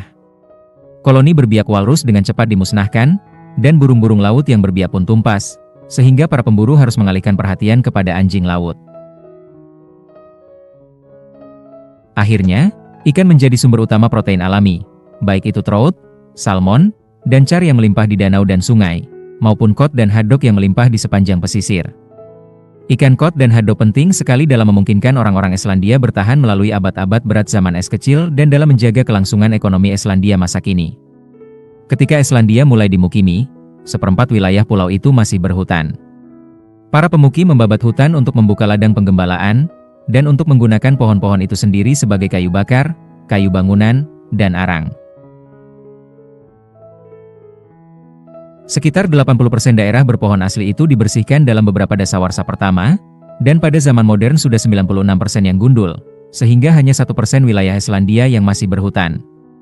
Potongan-potongan besar kayu gosong yang ditemukan di situs-situs arkeologis tertua menunjukkan bahwa, meskipun kini terlihat menakjubkan, sebagian besar kayu dari penebangan hutan itu dibuang atau dibakar begitu saja, sampai akhirnya orang-orang Islandia menyadari bahwa mereka tak lagi punya cukup kayu untuk kedepannya, entah sampai kapan.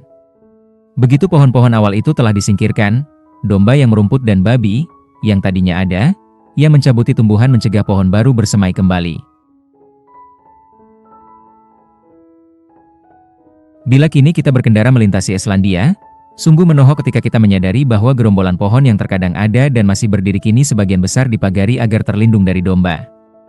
Dataran-dataran tinggi Islandia yang terletak di atas garis tumbuh pohon, yang menyokong padang rumput alami di tanah subur yang dangkal, sangat menarik bagi para pemukim, yang tidak harus menebangi pepohonan untuk menciptakan ladang penggembalaan. Namun dataran tinggi lebih rapuh daripada dataran rendah, karena kondisinya yang lebih dingin dan kering, sehingga laju pertumbuhan ulang tumbuhan pun lebih lambat, dan tidak terlindungi oleh tutupan daerah berpohon.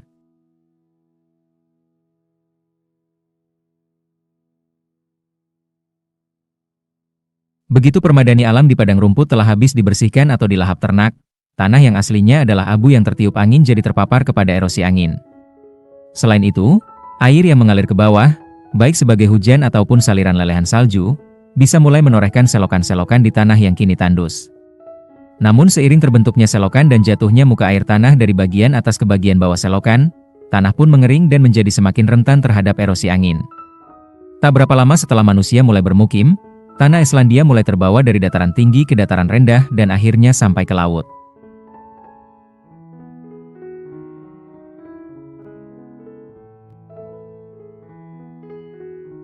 Dataran tinggi pun kehilangan tanah maupun vegetasinya. Padang-padang rumput yang tadinya menghiasi sebelah dalam Islandia menjadi gurun buatan manusia, atau domba, yang kita lihat kini. Dan kemudian di dataran rendah pun mulai terbentuk daerah-daerah yang mengalami erosi parah.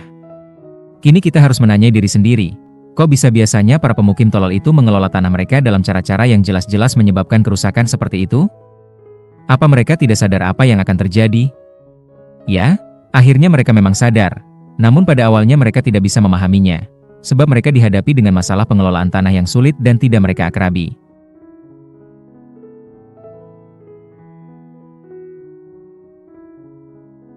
Kecuali gunung-gunung berapi dan mata air panasnya, Islandia terlihat cukup mirip dengan daerah-daerah Norwegia dan Britania yang menjadi asal para pemukim yang telah beremigrasi itu. Para pemukim Viking tidak mungkin tahu bahwa tanah dan vegetasi Islandia jauh lebih rapuh daripada tanah dan vegetasi yang mereka kenal. Wajar saja bila para pemukim menempati dataran tinggi dan menempatkan banyak domba di sana, seperti yang mereka lakukan di dataran tinggi Skotlandia.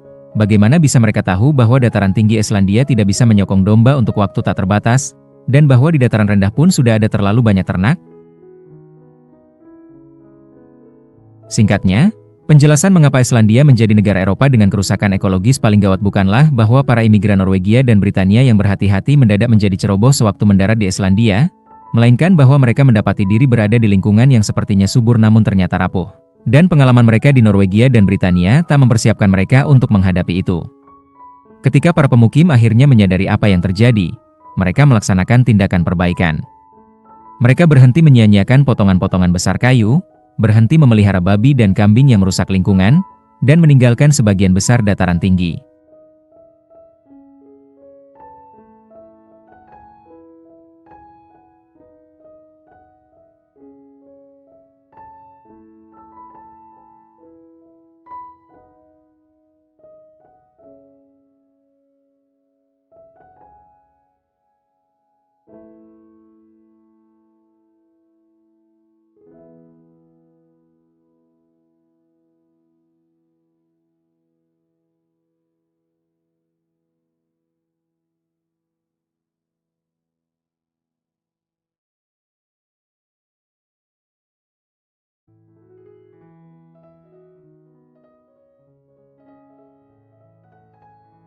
Kecuali gunung-gunung berapi dan mata air panasnya, Islandia terlihat cukup mirip dengan daerah-daerah Norwegia dan Britania yang menjadi asal para pemukim yang telah beremigrasi itu.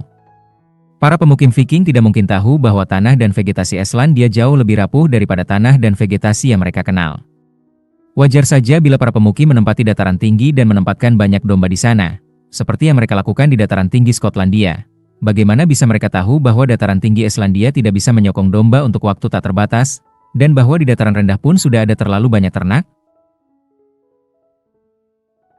Singkatnya, penjelasan mengapa Islandia menjadi negara Eropa dengan kerusakan ekologis paling gawat bukanlah bahwa para imigran Norwegia dan Britania yang berhati-hati mendadak menjadi ceroboh sewaktu mendarat di Islandia, melainkan bahwa mereka mendapati diri berada di lingkungan yang sepertinya subur namun ternyata rapuh. Dan pengalaman mereka di Norwegia dan Britania tak mempersiapkan mereka untuk menghadapi itu.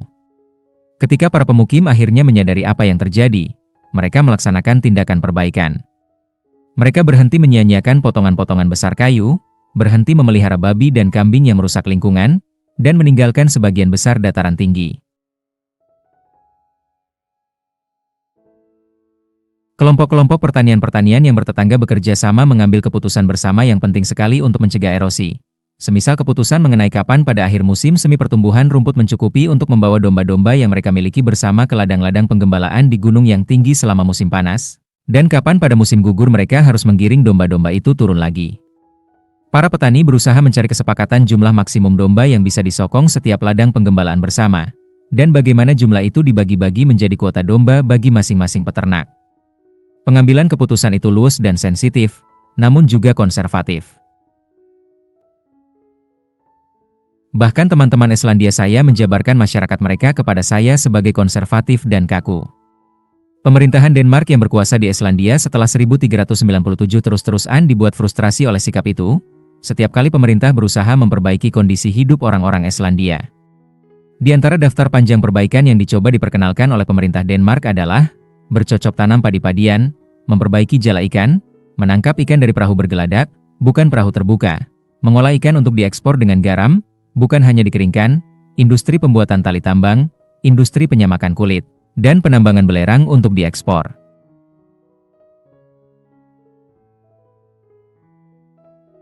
Kepada proposal-proposal ini maupun yang lain yang melibatkan perubahan, orang-orang Denmark, dan juga orang-orang Islandia yang inovatif, mendapati jawaban rutin orang-orang Islandia adalah tidak, terlepas dari apapun potensi manfaatnya bagi orang-orang Islandia.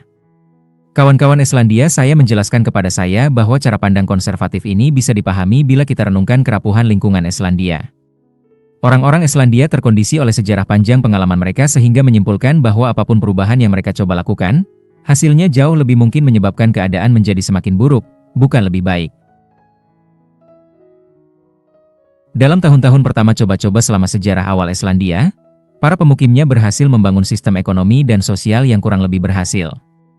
Memang, sistem itu menyebabkan sebagian besar orang tetap miskin, dan dari waktu ke waktu banyak orang yang mati kelaparan, namun setidaknya masyarakat mereka bertahan. Percobaan-percobaan lain yang pernah orang-orang Islandia lakukan selama sejarah mereka berakhir dengan bencana. Bukti bencana-bencana itu bertebaran dimanapun di sekeliling mereka, dalam bentuk bentang alam yang bagaikan permukaan bulan, bekas-bekas pertanian yang ditinggalkan, dan daerah-daerah pertanian yang masih ada namun tererosi. Dari segala pengalaman itu, orang-orang Islandia mengambil kesimpulan, ini bukan negeri di mana kita bisa enak-enakan mencoba-coba. Kami hidup di negeri yang rapuh, kami tahu bahwa cara-cara kami akan memungkinkan setidaknya sebagian di antara kami bertahan. Jangan minta kami berubah. Sejarah politik Islandia sejak 870 dapat dirangkum dengan ringkas. Selama beberapa abad Islandia memerintah diri sendiri, sampai pertarungan di antara para datu yang merupakan anggota 5 keluarga terkemuka menyebabkan banyak pembunuhan dan pembakaran pertanian pada paruh pertama abad ke-13. Pada 1262 orang-orang Islandia mengundang Raja Norwegia untuk memerintah mereka, dengan pemikiran bahwa seorang raja yang jauh tidak akan terlalu membahayakan mereka, akan membiarkan mereka hidup lebih bebas, dan tidak mungkin menyebabkan mereka terjerumus ke dalam kekacauan seperti datu-datu mereka sendiri. Pernikahan di antara keluarga raja-raja Skandinavia menghasilkan penyatuan tahta Denmark, Swedia, dan Norwegia pada 1397 di tangan satu raja, yang paling berminat terhadap Denmark yang merupakan provinsi terkayanya, dan kurang berminat terhadap Norwegia dan Islandia yang lebih miskin. Pada 1874 Islandia memperoleh pemerintah sendiri kedaulatan pada 1904, dan kemerdekaan penuh dari Denmark pada 1944.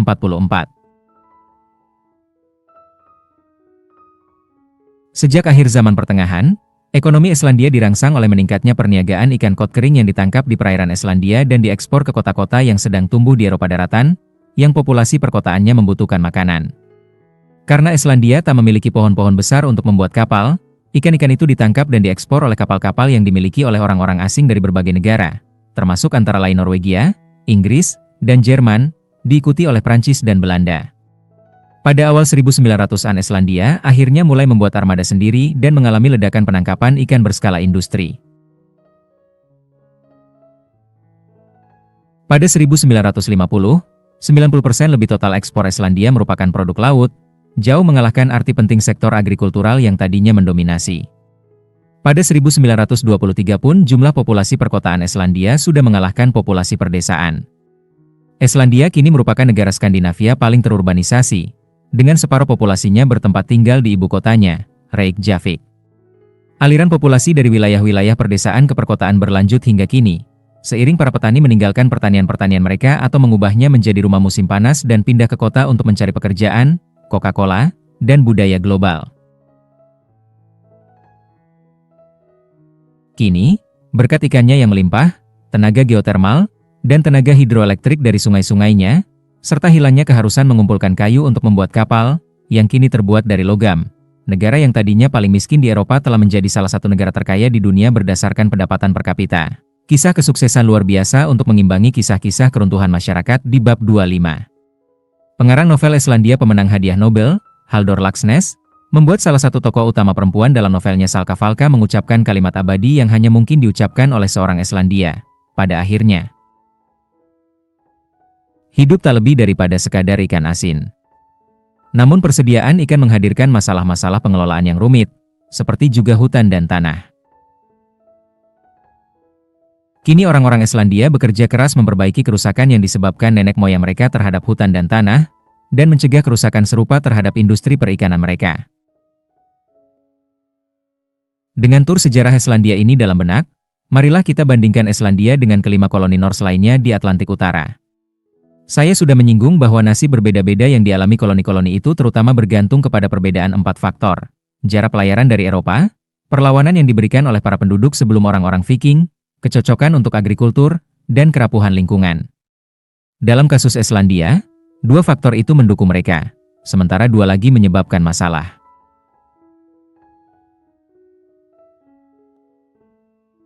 Kabar baik bagi para pemukim Islandia adalah di pulau itu tidak ada, atau nyaris tidak ada, penghuni sebelumnya, dan bahwa jaraknya dari Eropa jauh lebih dekat daripada Tanah Hijau atau Finland, walaupun lebih jauh daripada Orkney, Shetland, dan Faroe, cukup dekat untuk memungkinkan perniagaan dalam jumlah besar dengan kapal-kapal zaman pertengahan. Tak seperti orang-orang Tanah Hijau, orang-orang Islandia tetap melangsungkan kontak kapal dengan Norwegia dan atau Britania setiap tahun, bisa menerima impor barang-barang penting, terutama kayu, besi, dan akhirnya gerabah, dalam jumlah besar, serta bisa mengirimkan ekspor dalam jumlah besar. Terutama, ekspor ikan kering terbukti sangat menentukan keselamatan ekonomi Islandia setelah 1300, namun tidak bisa dipraktikkan oleh koloni Tanah Hijau yang terletak lebih jauh, yang jalur-jalur pelayarannya ke Eropa kerap kali terhalangi es laut. Sisi negatifnya, letak Islandia di utara memberinya potensi nomor 2 paling tidak mendukung dalam hal produksi makanan, setelah Tanah Hijau. Agrikultur jelai, yang marginal bahkan pada tahun-tahun pertama manusia mulai bermukim ketika iklim sedang lembut, ditinggalkan ketika iklim menjadi lebih dingin pada akhir zaman pertengahan. Bahkan penggembalaan yang berdasarkan domba dan sapi marginal di pertanian yang lebih buruk kondisinya pada tahun-tahun yang buruk. Terlepas dari itu, domba nyaris selalu bisa bertahan hidup dengan cukup baik di Islandia sehingga ekspor wool mendominasi ekonomi negara itu selama beberapa abad sejak manusia bermukim pertama kali. Masalah terbesar Islandia adalah kerapuhan lingkungan.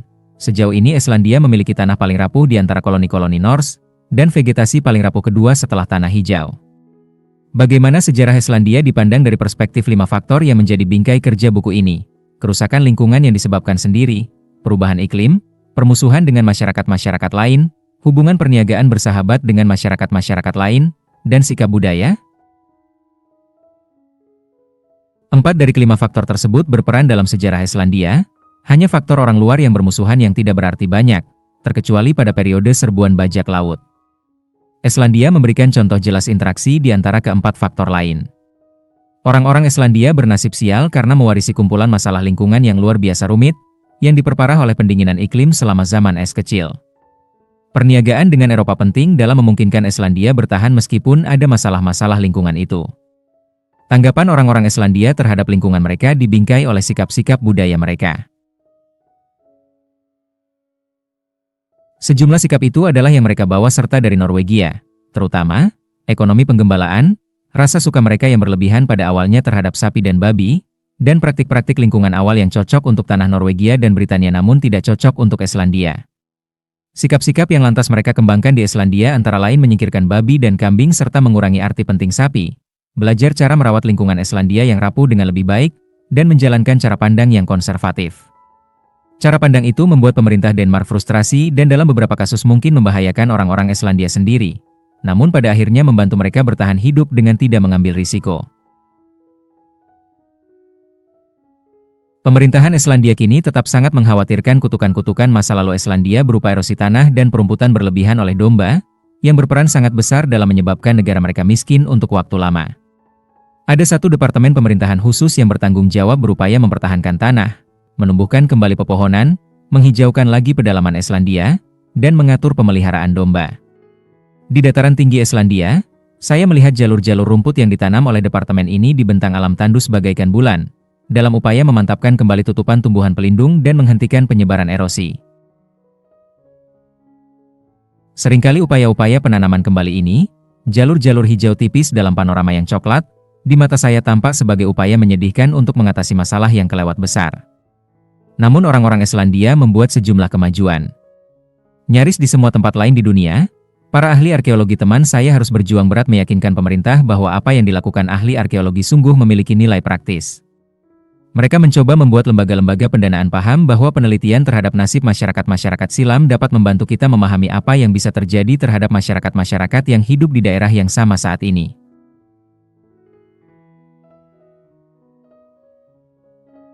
Terutama, demikian nalar mereka, kerusakan lingkungan yang berkembang pada masa lalu bisa saja berkembang lagi di masa kini, sehingga kita bisa menggunakan pengetahuan tentang masa lalu untuk menghindar dari mengulangi kesalahan-kesalahan yang sama.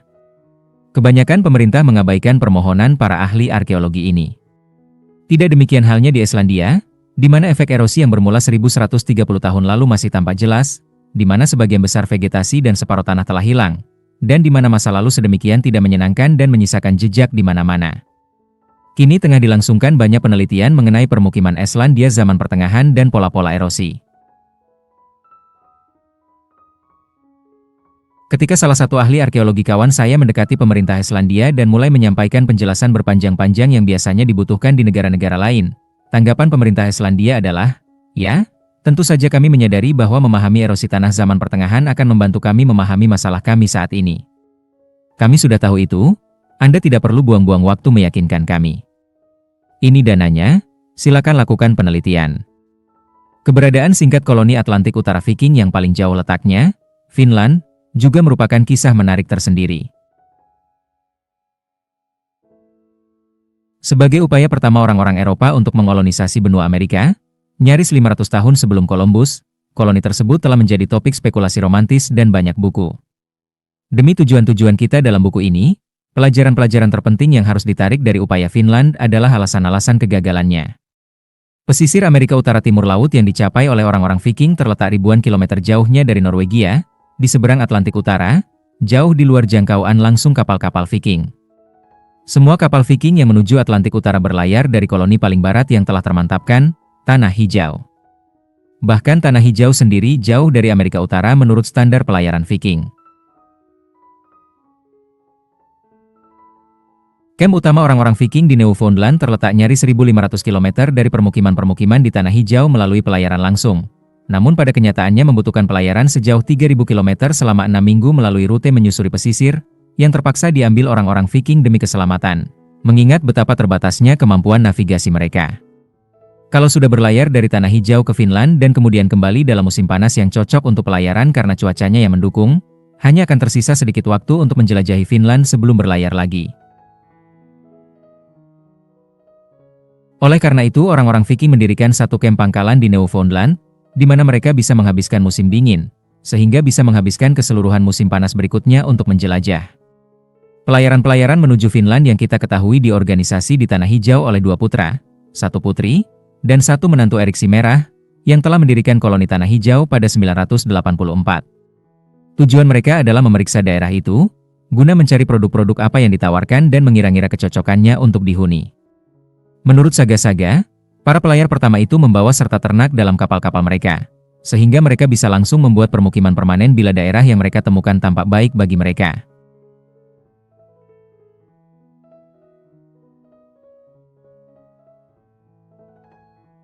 Nantinya, setelah orang-orang Viking menyerah mencoba bermukim di sana, mereka terus mengunjungi pesisir Amerika Utara selama lebih daripada 300 tahun guna mengambil kayu, yang selalu kurang jumlahnya di Tanah Hijau, dan barangkali guna mengekstrak besi di situs-situs di mana tersedia banyak kayu untuk membuat arang, yang juga kurang jumlahnya di Tanah Hijau, yang digunakan pandai besi. Kita punya 2 sumber informasi mengenai upaya-upaya orang-orang Viking bermukim di Amerika Utara, catatan-catatan tertulis dan penggalian arkeologi. Catatan-catatan tertulis terutama terdiri atas 2 saga yang menjabarkan pelayaran-pelayaran pertama ke Finland yang menemukan dan menjelajahi wilayah tersebut, yang diteruskan secara lisan selama beberapa abad sebelum akhirnya dituangkan dalam bentuk tertulis di Islandia pada 1200-an. Oleh karena tidak adanya bukti independen yang meyakinkan, Para cendekiawan cenderung menganggap saga-saga itu sebagai fiksi belaka dan meragukan bahwa orang-orang Viking pernah mencapai dunia baru. Sampai perdebatan itu akhirnya diakhiri ketika para ahli arkeologi menemukan kamp pangkalan Viking di Newfoundland pada 1961. Catatan-catatan saga mengenai Finland kini diakui sebagai penjabaran-penjabaran tertulis tertua mengenai Amerika Utara, walaupun para cendekiawan masih memperdebatkan akurasi rincian kedua saga itu. Penjabaran-penjabaran itu terkandung dalam dua manuskrip terpisah, yang disebut Saga Orang-orang Tanah Hijau dan Saga Eriksi Merah, yang secara umum sama isinya, namun banyak perbedaan perincian kecilnya. Mereka menjabarkan pelayaran terpisah sampai sebanyak 5 kali dari Tanah Hijau ke Finland, dalam rentang waktu pendek yang kurang daripada 1 dasawarsa. Setiap pelayaran melibatkan 1 kapal saja, kecuali pelayaran terakhir yang menggunakan 2 atau 3 kapal.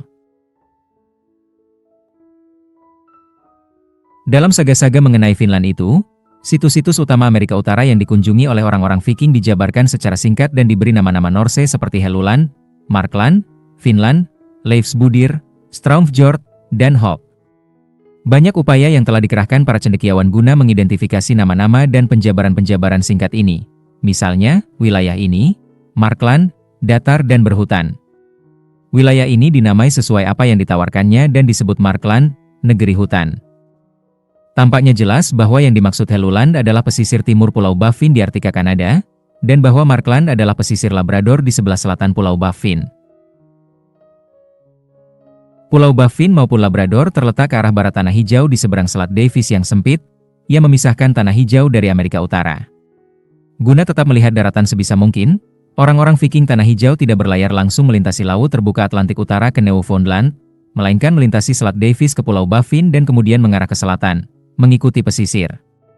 Nama-nama tempat yang tersisa dalam saga-saga itu tampaknya mengacu ke daerah-daerah pesisir Kanada di sebelah selatan Labrador, termasuk tentu saja Newfoundland, barangkali Teluk St. Lawrence dan New Brunswick serta Nova Scotia, yang secara kolektif disebut Finland, dan barangkali sebagian pesisir New England.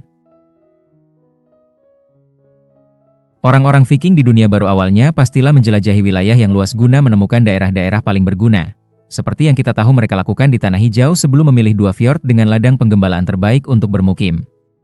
Sumber informasi lain kita mengenai orang-orang Viking di dunia baru datang dari arkeologi. Terlepas dari sedemikian banyak pencarian oleh para ahli arkeologi, baru 1 kamp Viking yang berhasil diidentifikasi dan digali, di Lanceaus-Meadows di pesisir barat Out Newfoundland. Perhitungan umur radiokarbon menunjukkan bahwa kamp itu dihuni pada sekitar 1000 m.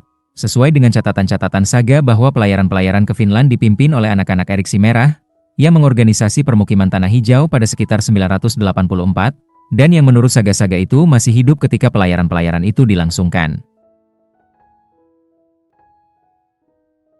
Situs Lanceaus-Meadows, yang lokasinya tampaknya cocok dengan penjabaran kedua saga mengenai sebuah kamp yang dikenal sebagai Leifsbudir, terdiri atas sisa-sisa 8 bangunan, termasuk 3 aula hunian yang cukup besar untuk menampung 80 orang, bengkel pandai besi untuk mengekstrak besi gambut dan membuat paku besi untuk kapal, bengkel tukang kayu, dan bengkel-bengkel perbaikan kapal, namun tidak ada bangunan pertanian atau perlengkapan pertanian.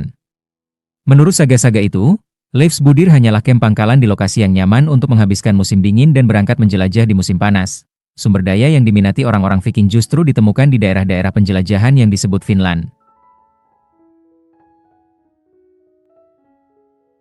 Hal ini dikonfirmasi oleh temuan kecil namun penting saat ekskavasi arkeologi di kamp Lanceaus-Meadows, 2 butir kacang liar yang dikenal sebagai butternut, yang tidak tumbuh di Newfoundland. Bahkan selama abad-abad beriklim lebih hangat yang mendominasi di sekitar 1000 m, pohon-pohon butternut yang paling dekat dengan Newfoundland ada di sebelah selatan lembah sungai St. Lawrence. Itu juga daerah terdekat di mana anggur liar yang dijabarkan dalam saga-saga itu tumbuh.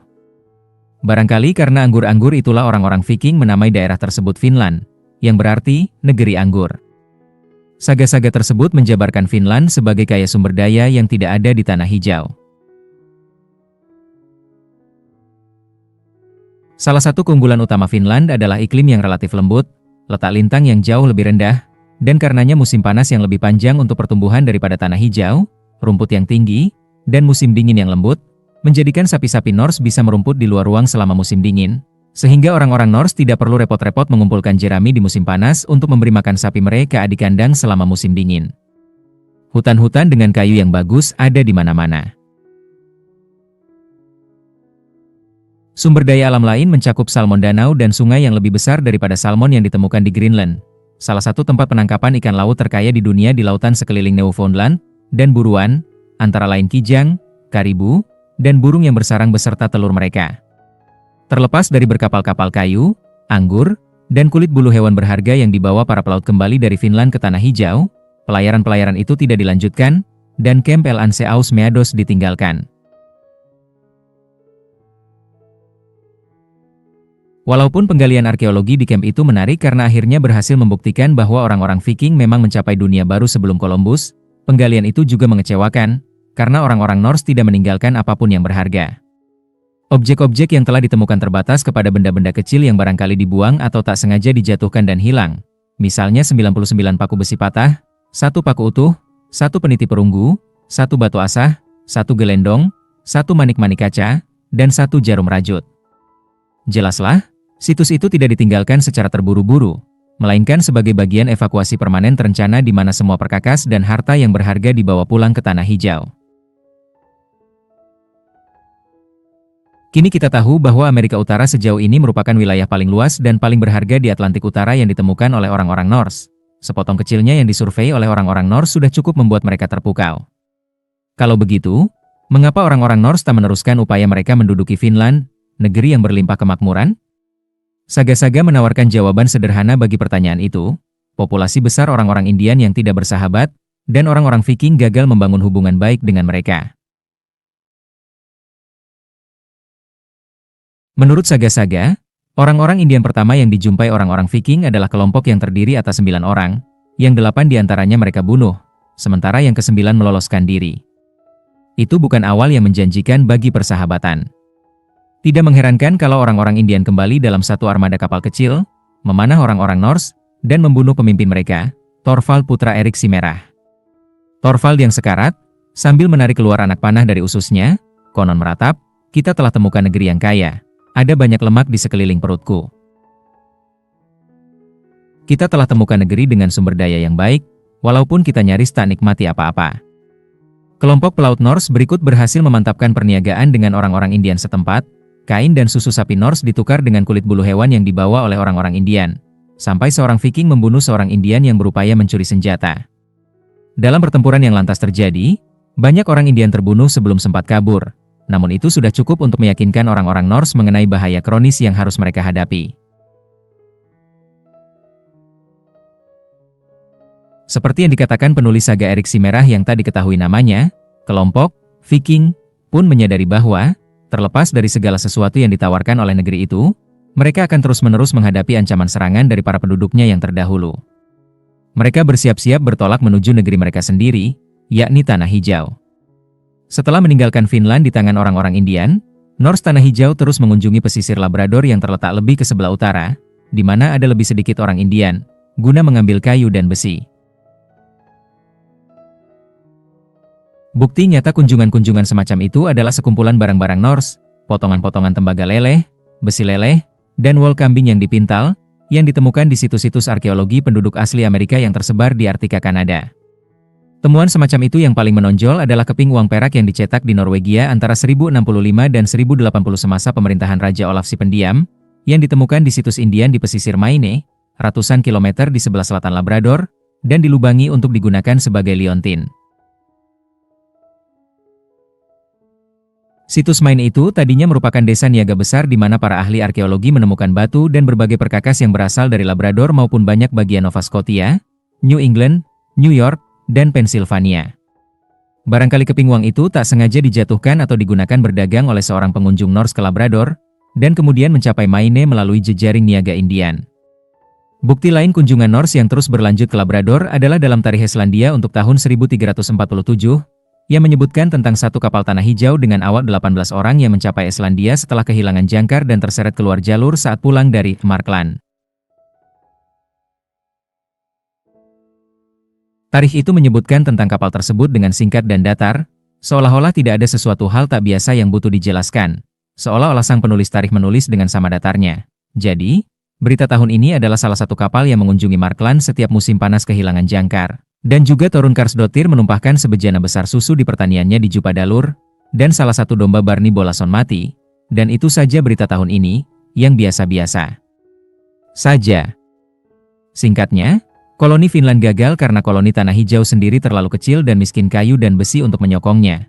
Terlalu jauh dari Eropa maupun Finland, memiliki terlalu sedikit kapal laut. Dan tidak bisa membiayai armada besar penjelajahan. Serta karena satu atau dua kapal penuh orang Tanah Hijau bukan tandingan kawanan India Nova Scotia dan Teluk St. Lawrence bila mereka diprovokasi. Pada 1000 koloni Tanah Hijau barangkali beranggotakan tak lebih daripada 500 jiwa. Sehingga 80 orang dewasa di Kempel Anse pastilah berarti sangat mengurangi tenaga kerja yang tersedia di Tanah Hijau. Ketika para pengoloni Eropa akhirnya kembali ke Amerika Utara setelah 1500, sejarah upaya-upaya Eropa untuk bermukim kemudian menunjukkan betapa panjang daftar kesulitan yang harus dihadapi upaya-upaya tersebut, bahkan untuk koloni-koloni yang didukung oleh bangsa-bangsa terkaya dan berpopulasi paling banyak di Eropa, yang mengirimkan armada kapal pasokan tahunan yang jauh lebih besar daripada kapal-kapal Viking zaman pertengahan, dan dilengkapi senjata serta perkakas besi yang melimpah. Di koloni-koloni Inggris dan Prancis pertama di Massachusetts, Virginia, dan Kanada, sekitar separuh pemukim mati akibat kelaparan dan penyakit dalam tahun pertama. Oleh karena itu tak mengherankan kalau 500 orang Tanah Hijau, dari pos terluar kolonial paling terpencil milik Norwegia, salah satu bangsa miskin di Eropa, tidak berhasil menaklukkan dan mengolonisasi Amerika Utara. Sehubungan dengan tujuan kita dalam buku ini, hikmah terpenting kegagalan koloni Finland dalam 10 tahun adalah bahwa karena kegagalan itu sebagian merupakan kilasan awal yang sangat dipercepat dari kegagalan yang menimpa koloni Tanah Hijau setelah 450 tahun. Norse Tanah Hijau bertahan jauh lebih lama daripada Norse Finland karena Tanah Hijau terletak lebih dekat ke Norwegia dan karena penduduk asli yang tidak bersahabat belum muncul selama beberapa abad pertama. Namun Tanah Hijau juga memiliki, walaupun dalam bentuk yang kalah ekstrim, masalah ganda Finland berupa isolasi dan ketidakmampuan orang-orang Norse menjalin hubungan baik dengan penduduk asli Amerika. Kalau bukan karena penduduk asli Amerika, para penduduk Tanah Hijau mungkin saja bertahan melalui masalah-masalah ekologis mereka, dan para pemukim Finland mungkin bisa bertahan. Kalau demikian, Finland mungkin mengalami ledakan populasi, orang-orang Norse mungkin menyebar ke seluruh Amerika Utara setelah 1000 M, dan saya sebagai seorang Amerika abad ke-21 mungkin kini menulis buku ini dalam bahasa yang didasarkan pada bahasa Norse lama, seperti bahasa Islandia atau Faero modern, bukan bahasa Inggris.